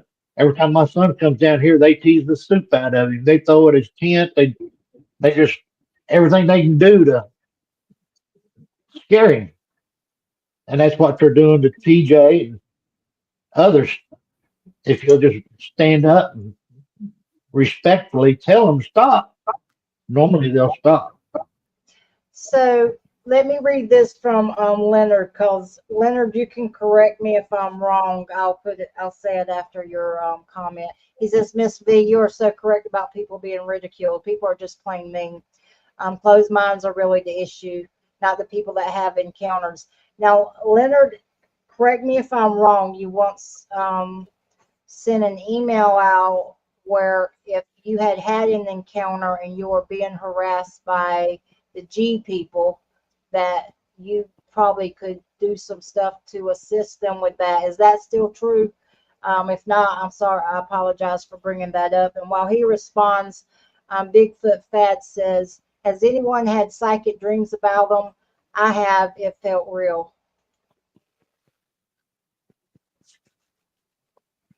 Pops, you want to answer that? Yeah, talking about when I was talking about the visions before, that's what I had. I had a dream of the big black one I saw stepping right out in front of me in a trail. I've had it for 7 or 8 years now. It hasn't happened, but I can still see it clear as a bell. Well, that's what I was saying earlier. I guess Renee missed that. I stood here. I had a conversation with Jarman for over an hour in a dream. There was, we wasn't face to face in real life, but in the dream we were face to face talking to each other. Well, let me go back the ridicule. I was going to say on the ridicule. What I've noticed is throughout the 70s, I was growing up in the 70s, and all the documentaries, In Search of, they were all pro Bigfoot, that Bigfoot existed. And if you look at the sightings go up 78, 79, 1980, 81, and then in 82, they start going down. More and more people believed in them, so more and more people were going out there to see them, or they were talking about them more. But in the 80s, through television, movies, they started the ridicule. They started goofing on the Bigfoot subject. And I noticed the change in the 80s, where the ridicule really ramped up. And it'll keep getting worse. They're Yeah. Everybody keeps talking about, well, we need a body. They've got the bodies. They've had them for years. They they ridicule us. They a lot of the ridicule is coming, especially in the podcast, is coming from people that were placed there just to make us look bad. Because they can. Do you realize what would happen to the forest industry and the tourist trade if they come out and said that Bigfoot and Dogman are real and they're in the woods? Nothing. That would scare most Yeah, people nothing to would death. Thank you, Robert. That Yeah, was but what very about I the nice. don't go ones that researching. Go ahead. I was going to say, I, what I about the don't go creatures researching. living in the? Oh, go ahead. Go ahead, Don. I was just I gonna say was I just don't going to go say, what researching. I about? just go camping and they come to me. Right. Yeah, there are a lot of these creatures that live within city limits or town limits. They live close to people. I don't think it would Yeah, affect them in any way. You know. Well, well, it's a fact. they're downtown. They've been spotted downtown Detroit. Well, it's a fact that coyotes thrive in urban areas too. The biggest study ever done on coyotes were done in Chicago, the city limits of Chicago. So, there's food sources there. And now, am I going to say you're going to walk out your door and see a Bigfoot on the sidewalk, getting a jaywalking ticket? No, but to me, especially, being in law enforcement, prior law enforcement, you're really amazed at what you see goes through your town at night.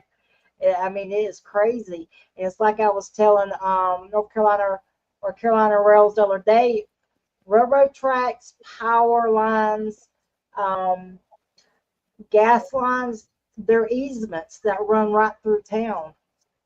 It's the biggest, easiest way to get around. It's Yes, just they weird. also love roads and streets with no street lamps on them.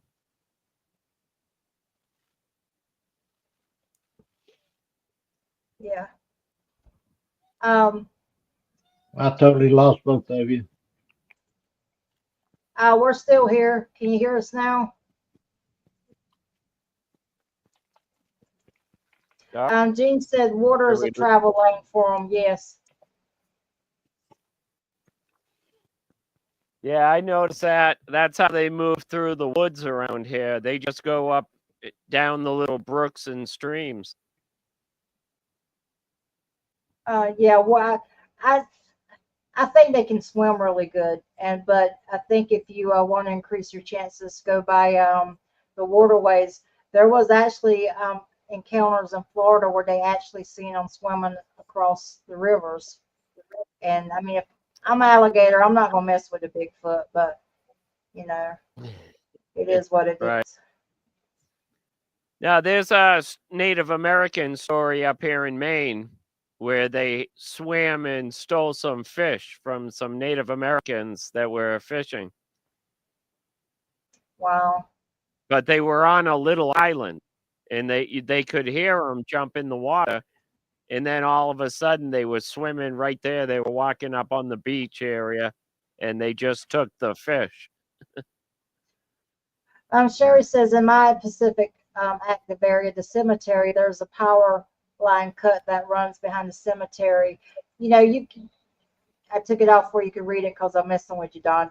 Yeah. You get a lot of hunters with the encounters where they set up their hunting blinds right up on easements of the power lines, and there have been some incredible stories, absolutely incredible stories. And some of them haven't been really good. Some of them, look, Pops is back, and some of them have, been kind of really neutral. Um, but you want to talk about the smell, how the smell appears. And for those that are in chat that are trying to learn, when you get the odor of a cryptid around, it seems like the smell doesn't linger.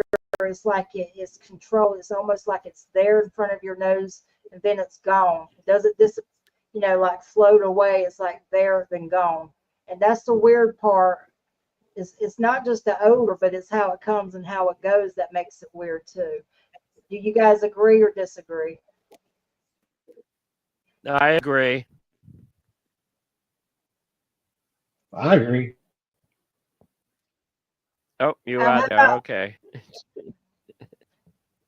um, Bigfoot Fad says in my area, a Bigfoot ripped a bear in half, ripped head and arms off 30 years ago. It takes a lot of power to do that. Yes, Don lives in Maine. Somebody wanted to know what your word for habituation was, Don, or giving them food. What about it? Here it is. Hang on. Where does Don live in Maine? Lincoln here. What is the shared food word? I'm not sure about that. I'll.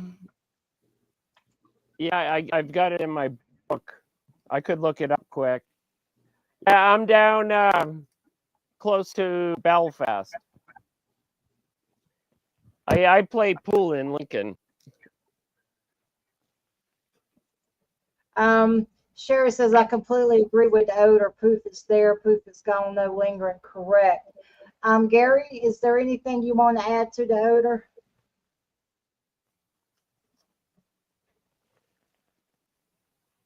Just be respectful and don't go out there like you're the top of the food chain because you're not. But if you be respectful and just go out and have fun, they're going to come to you and you're more likely to see something than you are if you go out trying to find them. All right. Bigfoot Fads, I'm going to have to go subscribe to your channel and check you out. If you're here supporting our family, we're going to jump in and support your family, buddy. So, Gary, is there anything you want to touch on that we have not touched on? I know you have a very intimate relationship with them, and you have formed I guess you would say, a friendship over the years. Is there anything that you would like to say? Well, like I said, the main thing is just be respectful and don't go out there trying to shoot one. Because all you're going to do is get yourself killed. Because yeah, if you pick on them, they're going to pick on you. Be careful of who you listen Yeah, to on that's these a podcasts. Be careful who There you is a listen. lot of yeah. podcasts I out could. there that are giving a lot of false information. If you want to give an example, you don't have to say a podcast, but something you don't agree with. Well, I watched one, woke up in the middle of the night. I had to get up and come in here for a little while. And there was one on that, I mean, if you knew the guy, you knew he was faking it. Every bit of it was fake. He had a friend out in the woods whooping back at him. He had a friend come up to his pickup with the night vision to make it look like something was his pickup. The whole time you could tell it was fake just by his actions. And you I don't really like. got to watch that because the beginner's liable to believe that kind of stuff. And that's what makes it so bad. Wow. And they can get people hurt too. Big time. Yeah, that word. The word for share food is papu chachi. Okay, give us the backstory Papu on that. chachi. I don't know where. I'm trying to remember where I got all these words. I think I got it from a Penobscot Indian I talked to about 10 years ago. Because what I recorded up here of them saying Yimha or Chimha in Hebrew, it means happy.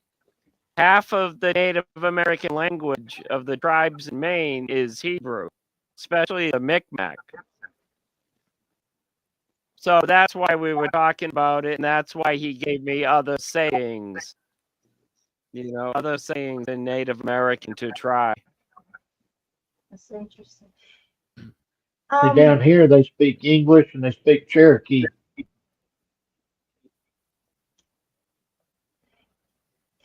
Gary, do you think it's something about the land that they're drawn there, or do you think it's the people that lived on the land, or a combination of both? Here, it's just the situation. Now, it is getting a lot more populated. It's getting harder for them to stay hidden. But like you get down to places like Brown Springs, it's the ley lines. Ley lines cross You down think there, and that their causes a population? lot of it. But it's also over the river. Like the 33rd parallel, Do those you type of ley think lines? that? I'm sorry, Don. No, go ahead, Miss. Do what, Doug? No, you're fine. I was asking, do you think their population is increasing? I know it is. Okay. They're just like us. They're just there is no breeding season for them. They are just like us. PJ says, I heard a vocal the other day and it said, whoa, I guess I slaughtered that. I don't know what that was about. So yeah, she's got a lot going on her property. I Yes, have a she does. recording. I have a recording very similar to that. That's Well, how I've I would heard. describe it. Ooh. I don't know how many channels lately I've heard say that they had a breeding season, just like the deer and everything else. They do not. Well, at least let me put it this way: the clans I know of do not have a breeding season. The My little one's about a year old. I'm not sure exactly, but she's close to a year old. And if there was a breeding season, she wouldn't be that way. They would be the two females have already gone. The two older boys are still here, and then they got a baby, and they're years apart. If they were like an animal and had a breeding season, they would be a kid every year. You know what I'm saying? Mhm. Bigfoot Fads asked this question, and I think he has a really good point because we're always talking about the thinning of the veil. He said, does anyone think there's a rising encounter has to do with them coming up more to warn us like a nuclear threat, or are they not paranormal and just more sightings? You think they're messengers, or do you think, I think that's what he's asking. The internet is a lot of it, and our population is a lot of it. People are moving out of the cities into the country. So we're starting to see more and more and more and getting more and more reports. And that's the main reason is because, I mean, now people are putting it on the internet. It's getting more popular. Used to, if you said something about a Bigfoot, you were ostracized immediately. And so that's a lot of it right there. Now, as far as them being messengers,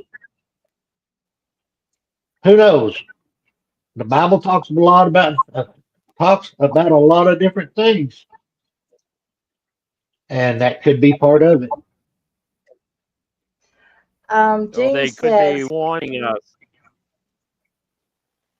go I ahead, was going to Don. say they could be warning us. They could be warning us not to keep destroying the earth. They are the keepers of the forest. That's why we call them the forest people. Jean has a good observation. She says the jump in sightings from 2020 was crazy, but that was the only place people could go. You're very correct on that.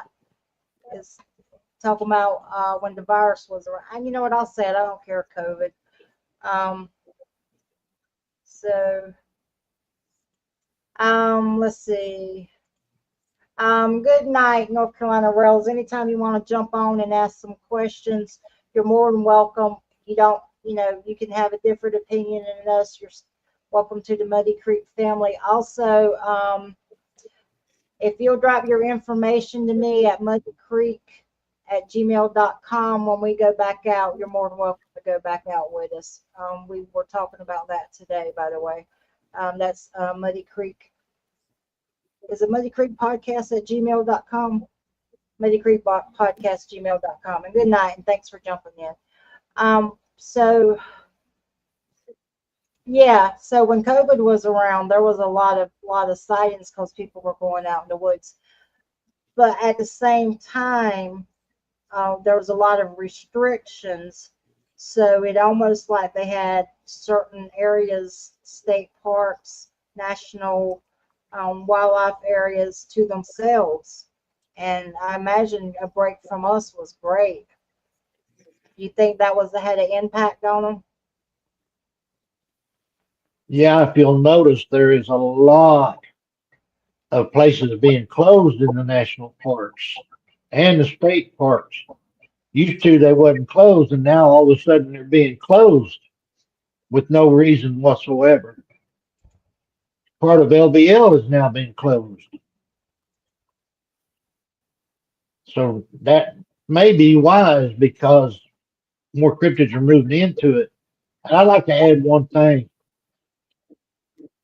She may get mad at me for saying this, but Jean has dealt with these things all her life. And I don't mean just from a distance. I mean up close and personal. If she's one person that you really need to listen to. If she makes a statement about something, she knows what she's talking about. And I will tell her that. And she knows I've learned a lot from Jean and then turned around and found out from the big man that exactly what she's saying was true. So if she says something, take it into however you want to say it, listen to it. North Carolina Rails says, sorry if I seem disrespectful. I was. It's just hard for me to believe in them. But you know what? That's okay. You're welcome to jump in and ask any questions. You're actually ask away. That's what we're here for, and we understand and we get that. No worries. Jean says she would never get mad at you, Gary. We don't boot anybody. I'm saying this as a moderator. We don't boot people unless you get disrespectful. You can ask questions, you can disagree, as long as you do it respectfully. But if you get disrespectful, you get one warning and then you're out the door.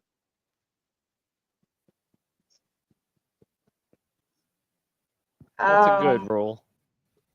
Do you guys have any questions for Gary? We've been going on about 2 hours and 18 minutes. I did want to say something about the COVID thing. I took an encounter up here in Maine. One of the state parks in Maine. It's a pretty popular park in northern Maine. A guy and his girl went out to go moose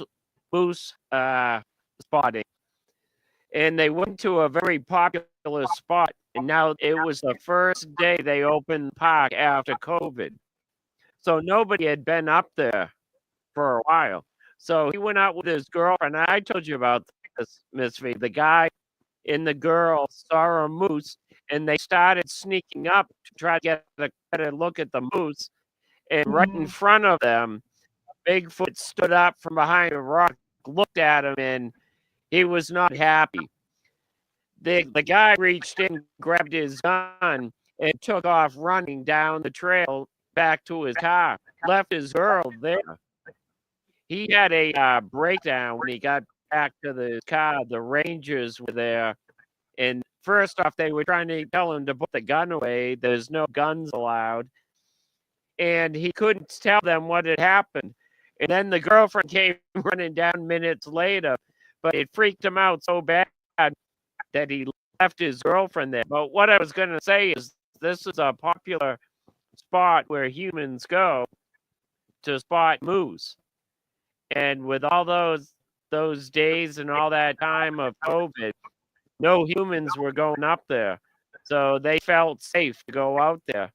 They were probably hunting the moose. But Here's a they good saw question. two. No, go ahead. I've never even thought about that. That's a good question, David. He says, do you think they report to our and their creators? I guess about us. Gary? Yeah, they do. Like I said, they're very spiritual. They pray just like we do. They pray for us as we pray for them. I pray for this clan all the time, and they pray for us. They report back just like we do. Riley said Northwoods are one of the most remote places in the U.S. Here's an interesting questions. Renee says, have the Bigfoot suffered with COVID? I would think so if, they have those traits, but if you think they're supernatural, then no. That's one of those things where kind of the baseline of that answer would be what you think they are. My clan here has not suffered from it, but they stay away from people enough to. But you also got to consider their immune system has not been weakened like ours has. Ours has been deliberately weakened for population control. Theirs hasn't been weakened, and they know all the natural foods out there to eat to keep from having health problems like that, just like the Native Americans used to. The Native Americans never had any problems until we, the white people, brought in the smallpox. Here's another question. It says, do you think the government works with them like burn victims in forest fires, and can the government speak their language? Good question. We can all speak their language. They speak English, but they speak it so fast that we can't understand it. You have to get them to slow down. Or they speak the local Native American tribe. Like here, they speak Cherokee. You go farther south, down around southeastern Oklahoma, they speak Choctaw. You go on down farther, and they go back into the Cherokee, farther down south, down in Florida. What's that, Seminole? Whatever native language is around there, that's what they speak. Plus, they speak English. Robin says the spiritual aspect doesn't come up often on these beings, all God's creatures. That's because most people don't believe that they're spiritual, but they are very spiritual.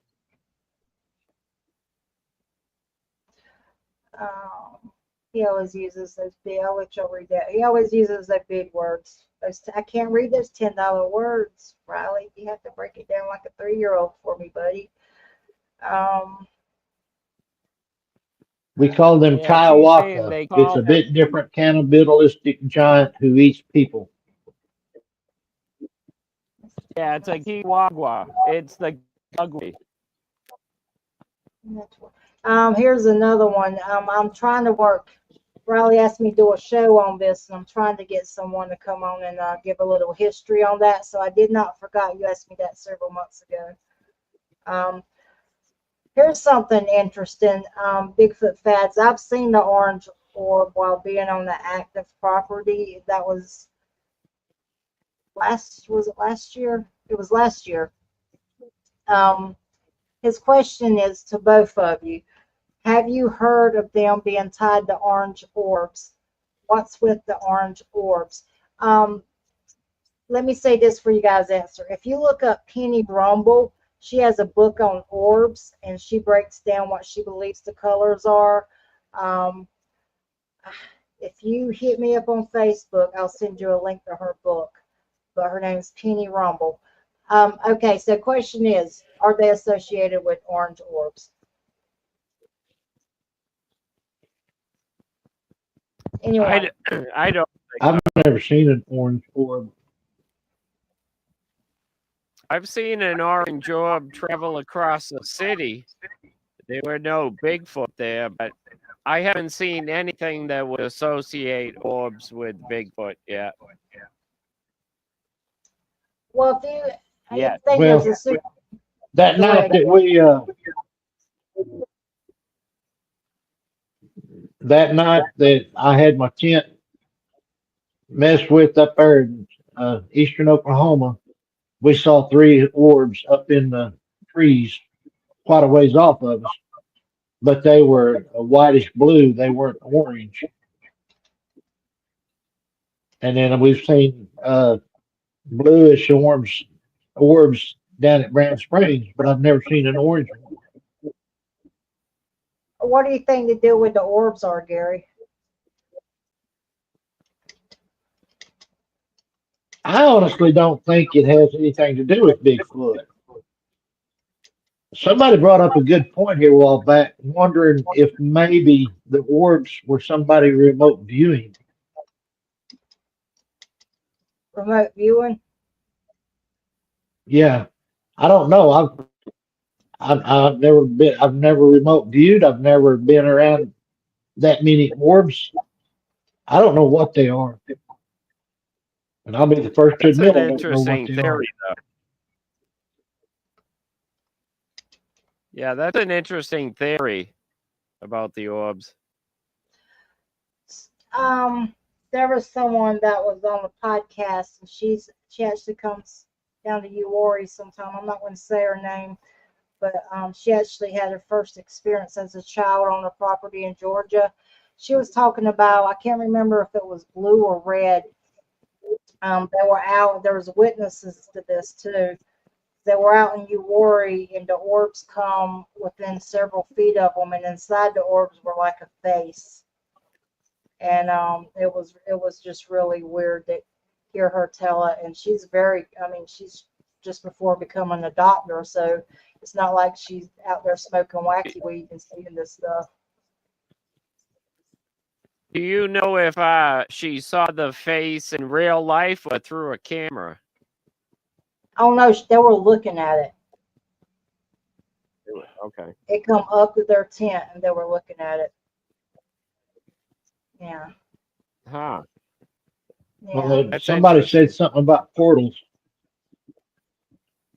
I saw a portal, and it was not Bigfoot. It was pure evil. Both I and the landowner walked up to within about 25 yards of it, and we both stopped dead in our tracks and started backing off because we both felt that it was just pure evil.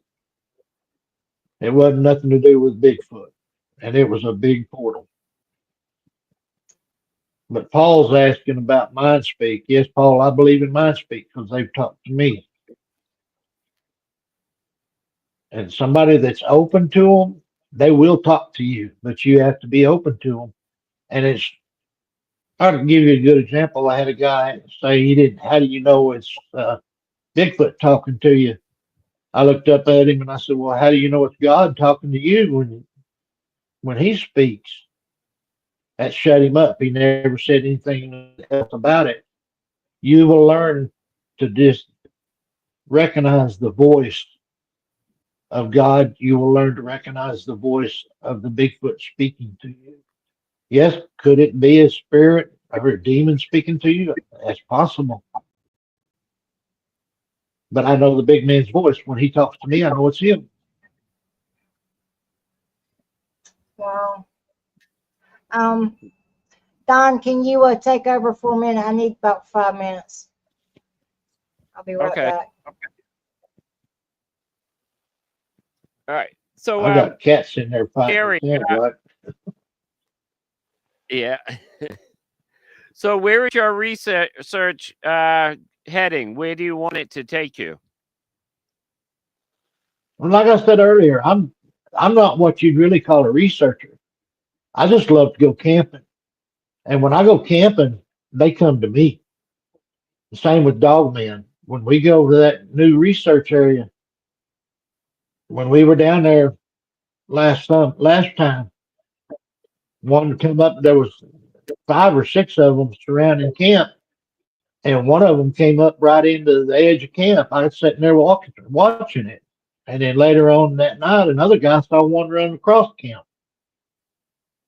I really don't go out in the woods researching. I just go camping and let them come to me. Yeah, we want to go back to the Dogman place. We want to learn more about them. Were I the just dogmen aggressive in any way? no, not at all, not at all. They just sat there watching us. I mean, I could feel them around us. The landowner could feel them around us. And then, like I said, I saw that one standing there at the edge of camp. And then the next morning, I found the impressions in the grass where it had walked up and stood there watching us for a while. They're curious. They want to learn about us as we want to learn about them, but they go about it in a safer manner. They come up and watch. Where when we want to learn something, we go out and shoot them or go out and kill them just so we can find out what's going on with them. Right. Lenny, they haven't me. How big was I see Lenny's questions there. how big was the paw print? The portal? Yeah, the print you Oh, saw. it was probably about probably about 12 inches. Okay. Yeah, And the ones I everybody in camp but one person saw it besides me. right. Yeah, the ones I saw, they were in water, probably about 4 inches of water, but they were about the size of a dinner plate. Now I've seen 24-inch Bigfoot tracks. Yeah. We were at LBL and we went up in the woods and it was actually what we call the meet and freeze. We had 2 inches of ice and snow hit while we were there. Sherry knows what I'm talking about. Hey, Brian. And we went up in the woods and one of the ladies with us found a 24-inch track. One of the other guys found a 15-inch track, and I found 3 10-inch tracks. So we had a whole family went through those woods that night. But we've had them circling around camp there at LBL, Sherry. And the last time I was up there, the very last day, as we were packing up camp, we heard bugles elk. I mean, elk's bugle. And there is no elk roaming free at the LBL. Right. Yeah, I hear them doing loons in my backyard, and there's no water out there. Yeah, that. Like I said, they can imitate anything they want to imitate. And that one up No. there, the guy that was sitting there next to me, he said, "Was that an elk?" And I said, "No, that wasn't an elk. That was." Told him what it was because there was no elk there where we were at LBL. Right. Ha. Sherry goes up to LBL all the time. She lives right there, and she's seen a lot of interesting stuff up there. Ha. What's the smallest set of tracks you have found? That trackway down at Brown Springs, coming up out of the river, was 7 inches long. Oh, Did you get that's Lenny's question up there? what's that? Do what, Miss V? Lenny had a question. He says, "Has the Men in Black ever approached Gary to silence him?"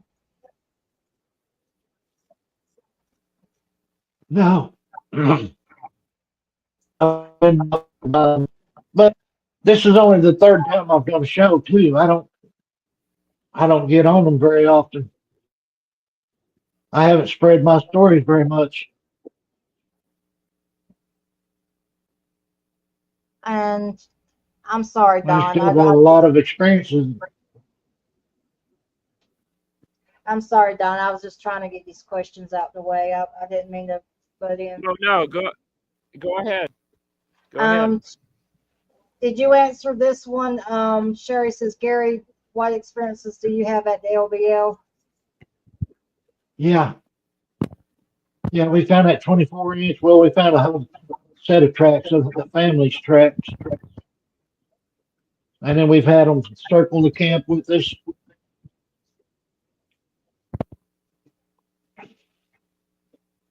Yeah, Levon, it's a shame you can't get to the Red River with me. You'd really love that. There's traps all over the Red River. Wow. Billy Schillen says, last time you and I camped, Gary, we had activity all around us for an entire week. Yep, that was it. Well, every time at LBL and at Alabama, we had activity all around us. Billy and I love to camp together, Billy's good even people. though well, it's 12 hours for me to get to LBL and 12 hours for me to get down to Alabama, and it's about the same for Billy. Wow. Gary, have they ever left you anything without you gifting them? Oh yeah, Have they ever just given you something? yeah. What was that? I've got some feathers in there that they left for me. There's one stuck in the handrail. It was not just laying on the handrail of the porch. It was stuck down in it. There's no way a bird's going to lose a feather and it's going to land stuck in that handrail. And then Now, I come home from previous, work one day and parked my truck, go- got out and went in the house. An hour later, I come back out and there's a glyph laying there right beside my door out of sticks and nuts that was not there when I parked my truck. I picked up part of that and kept it. now, Gary, previous to them giving you the feather, did you ever pick up a feather in that area and take it with you? These were all left in my yard. I've got two Right, but feathers that were left in my yard. And yeah, right, there's but did did they ever see you take a feather previous to that, prior to that? yeah, I've picked up several feathers out in the yard. Okay. Now, not out in the pasture, but in my yard. I've picked up several feathers in my yard. I don't know if it was them or if they just fell off the birds or what, but I've had crow feathers, I've had owl feathers, I've had hawk feathers. But the one that was stuck down in my handrail was from a blue jay. What is it with feathers? I've heard Okay. that a lot. Yeah, me too. It means something to them, but I don't know what. I don't know The what it means reason I to them, was but a feather asking that means is, something to them. yeah, the reason I was asking is, I I was collecting rocks at one time, and then they left me rocks.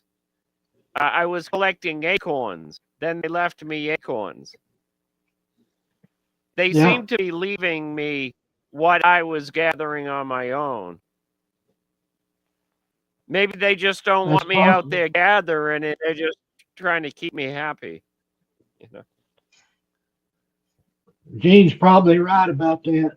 She says feathers are spiritual, wings to God. That's probably why they leave feathers. Well, this would be related to Bigfoot facets. I've heard them hanging a dream catcher 20 feet high in a tree also. Yeah, Was that a human-made dream catcher, or did they make the dream catcher? Let's see if he answers. Yeah. What has been your most amazing experience that you've had so far? I know you've had some pretty incredible experiences, especially with, you know, you, you know, having your pain taken away and feeling them and everything. What's been your most amazing experience so far?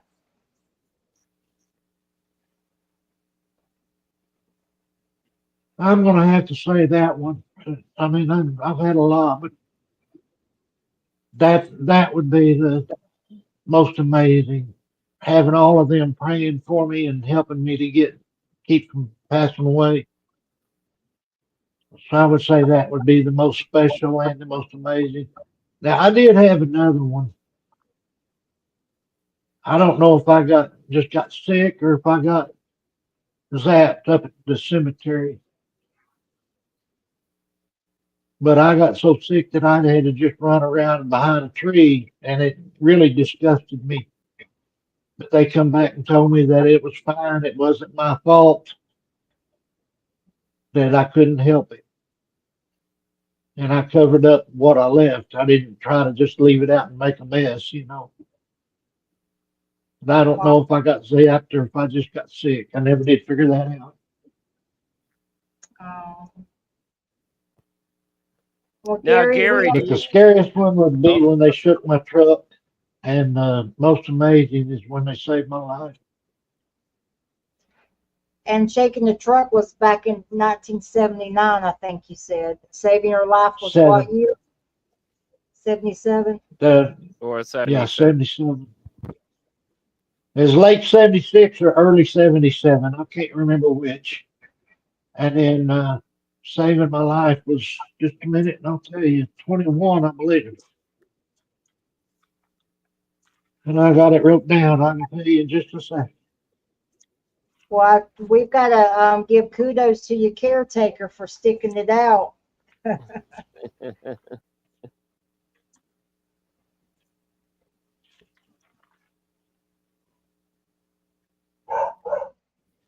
It's 23.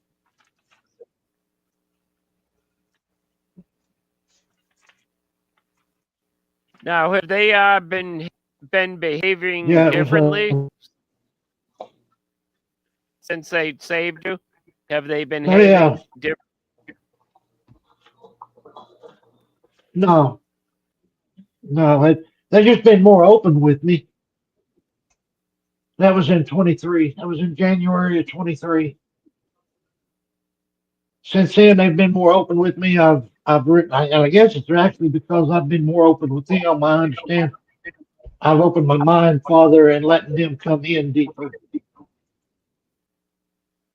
And Hmm. we've actually got closer. That would be the only difference.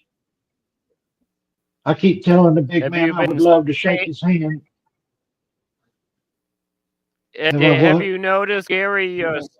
Have you noticed staying up more at night since then? Yeah, I've been having a lot of trouble lately sleeping, but it's because of the surgery. Oh, okay. Well, I was just thinking if they vibrate at a different frequency and they touch you to heal you, would you pick up some of their frequencies? You usually know it by it'll, my chest will tighten up when they're working on me.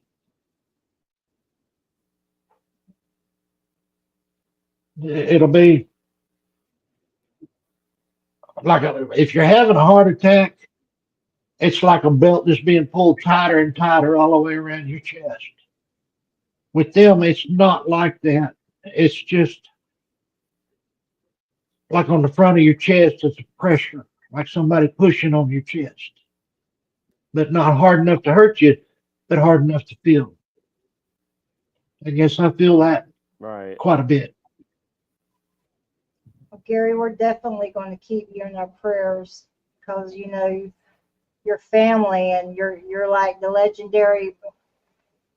You're a legend in the mod world, you know, and in the Bigfoot world, and you're everywhere. You do so much for people, and we appreciate you and we love you.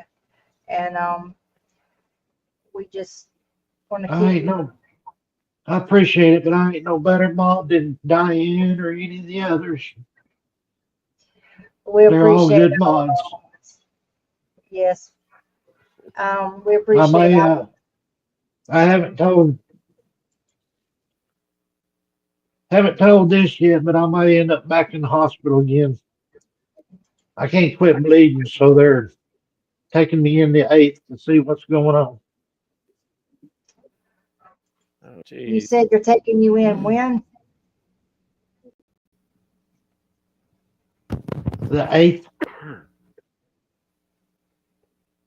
they're gonna run some more tests, try to figure Well, out why I can't quit bleeding.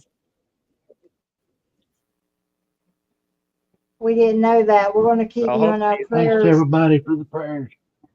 And I know, Billy, you're going to put it out there. I'll flood our social media. You know, this is family. Let's keep them in our prayers. Johnny Futeway also posted tonight. Uh, was it the confessionals? Tony Merkel's wife has cancer. Keep her in her prayers. Let's just lift our family up in prayers. Gary, do you mind if I pray before we get off tonight? I never mind prayers. Okay, I'm going And to I pray. pray for all y'all every day. Gary, I'm going to pray, and when we get off, Squash and Holler is on if you guys want to jump over there. Greg's on there tonight, so let's take a minute and let's pray for Gary and Tony Merkel's wife. Okay, and if you're not a praying person, just give out the vibes the way you the positive vibes that you give. And I'm going to say, Lord Jesus, we pray that you lift Gary up, Lord. Gary has been through so many health issues, and he is tough and he bounces back. But Lord, through your grace and mercy, we pray that you restore him back, Lord, to his good health. And Lord, we pray that you just stop his bleeding, Lord, and just ease up on the pain, and that you just bless him and show mercy, Lord. Lord, he has done so much for the people around him and the community around him. And Lord, we just lift them up to you in the Almighty. Lord, just let them feel our love and let them feel your grace and your mercy. God, we also pray for Tony Merkel's wife. We don't know him. We don't know her. Someone mentioned it today, and we pray that you just lift her up on the Most High. We pray, Lord, that you just restore both of them back there to their original grace. In Jesus' precious name, amen. amen. Gary, I'm sure you've had better prayers, but that's the best I could do, buddy. And I'm still growing with God, and we love you. Is there That's anything fine. you'd like to say? Prayer. Any prayer to God is a good prayer. Amen. Sorry, I'm losing my voice. Amen. Well, Gary, we love you. I thank you for allowing me to come on. Well, we hope you come back, and you're a blessing to us, and we love you. You're part of our family. I love all y'all. All right. Well, you give Yeah, Cookie some whenever love you're for ready. us. And if you guys don't know it, Oh, I'll Cookie's do that. I still think you named that cat Cookie. I don't think your grandbaby named that cat Cookie. So No, my grandson did, you keep because saying I named her Callie. All right, you got a lot of people that love you. Gary, keep us informed. Is there anyone you want to pay tribute to before you leave?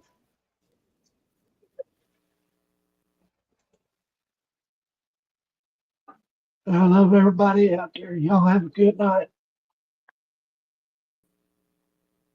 We love you, buddy, and stay in touch. Well And spoken. go get you some rest. Yeah, thank you, Bye, Gary. That was a good surprise tonight because I thought your son was coming on. So this was a nice surprise. No, it And ain't my thank you, son. Gary. Y'all Thank have you, a good one. and take care.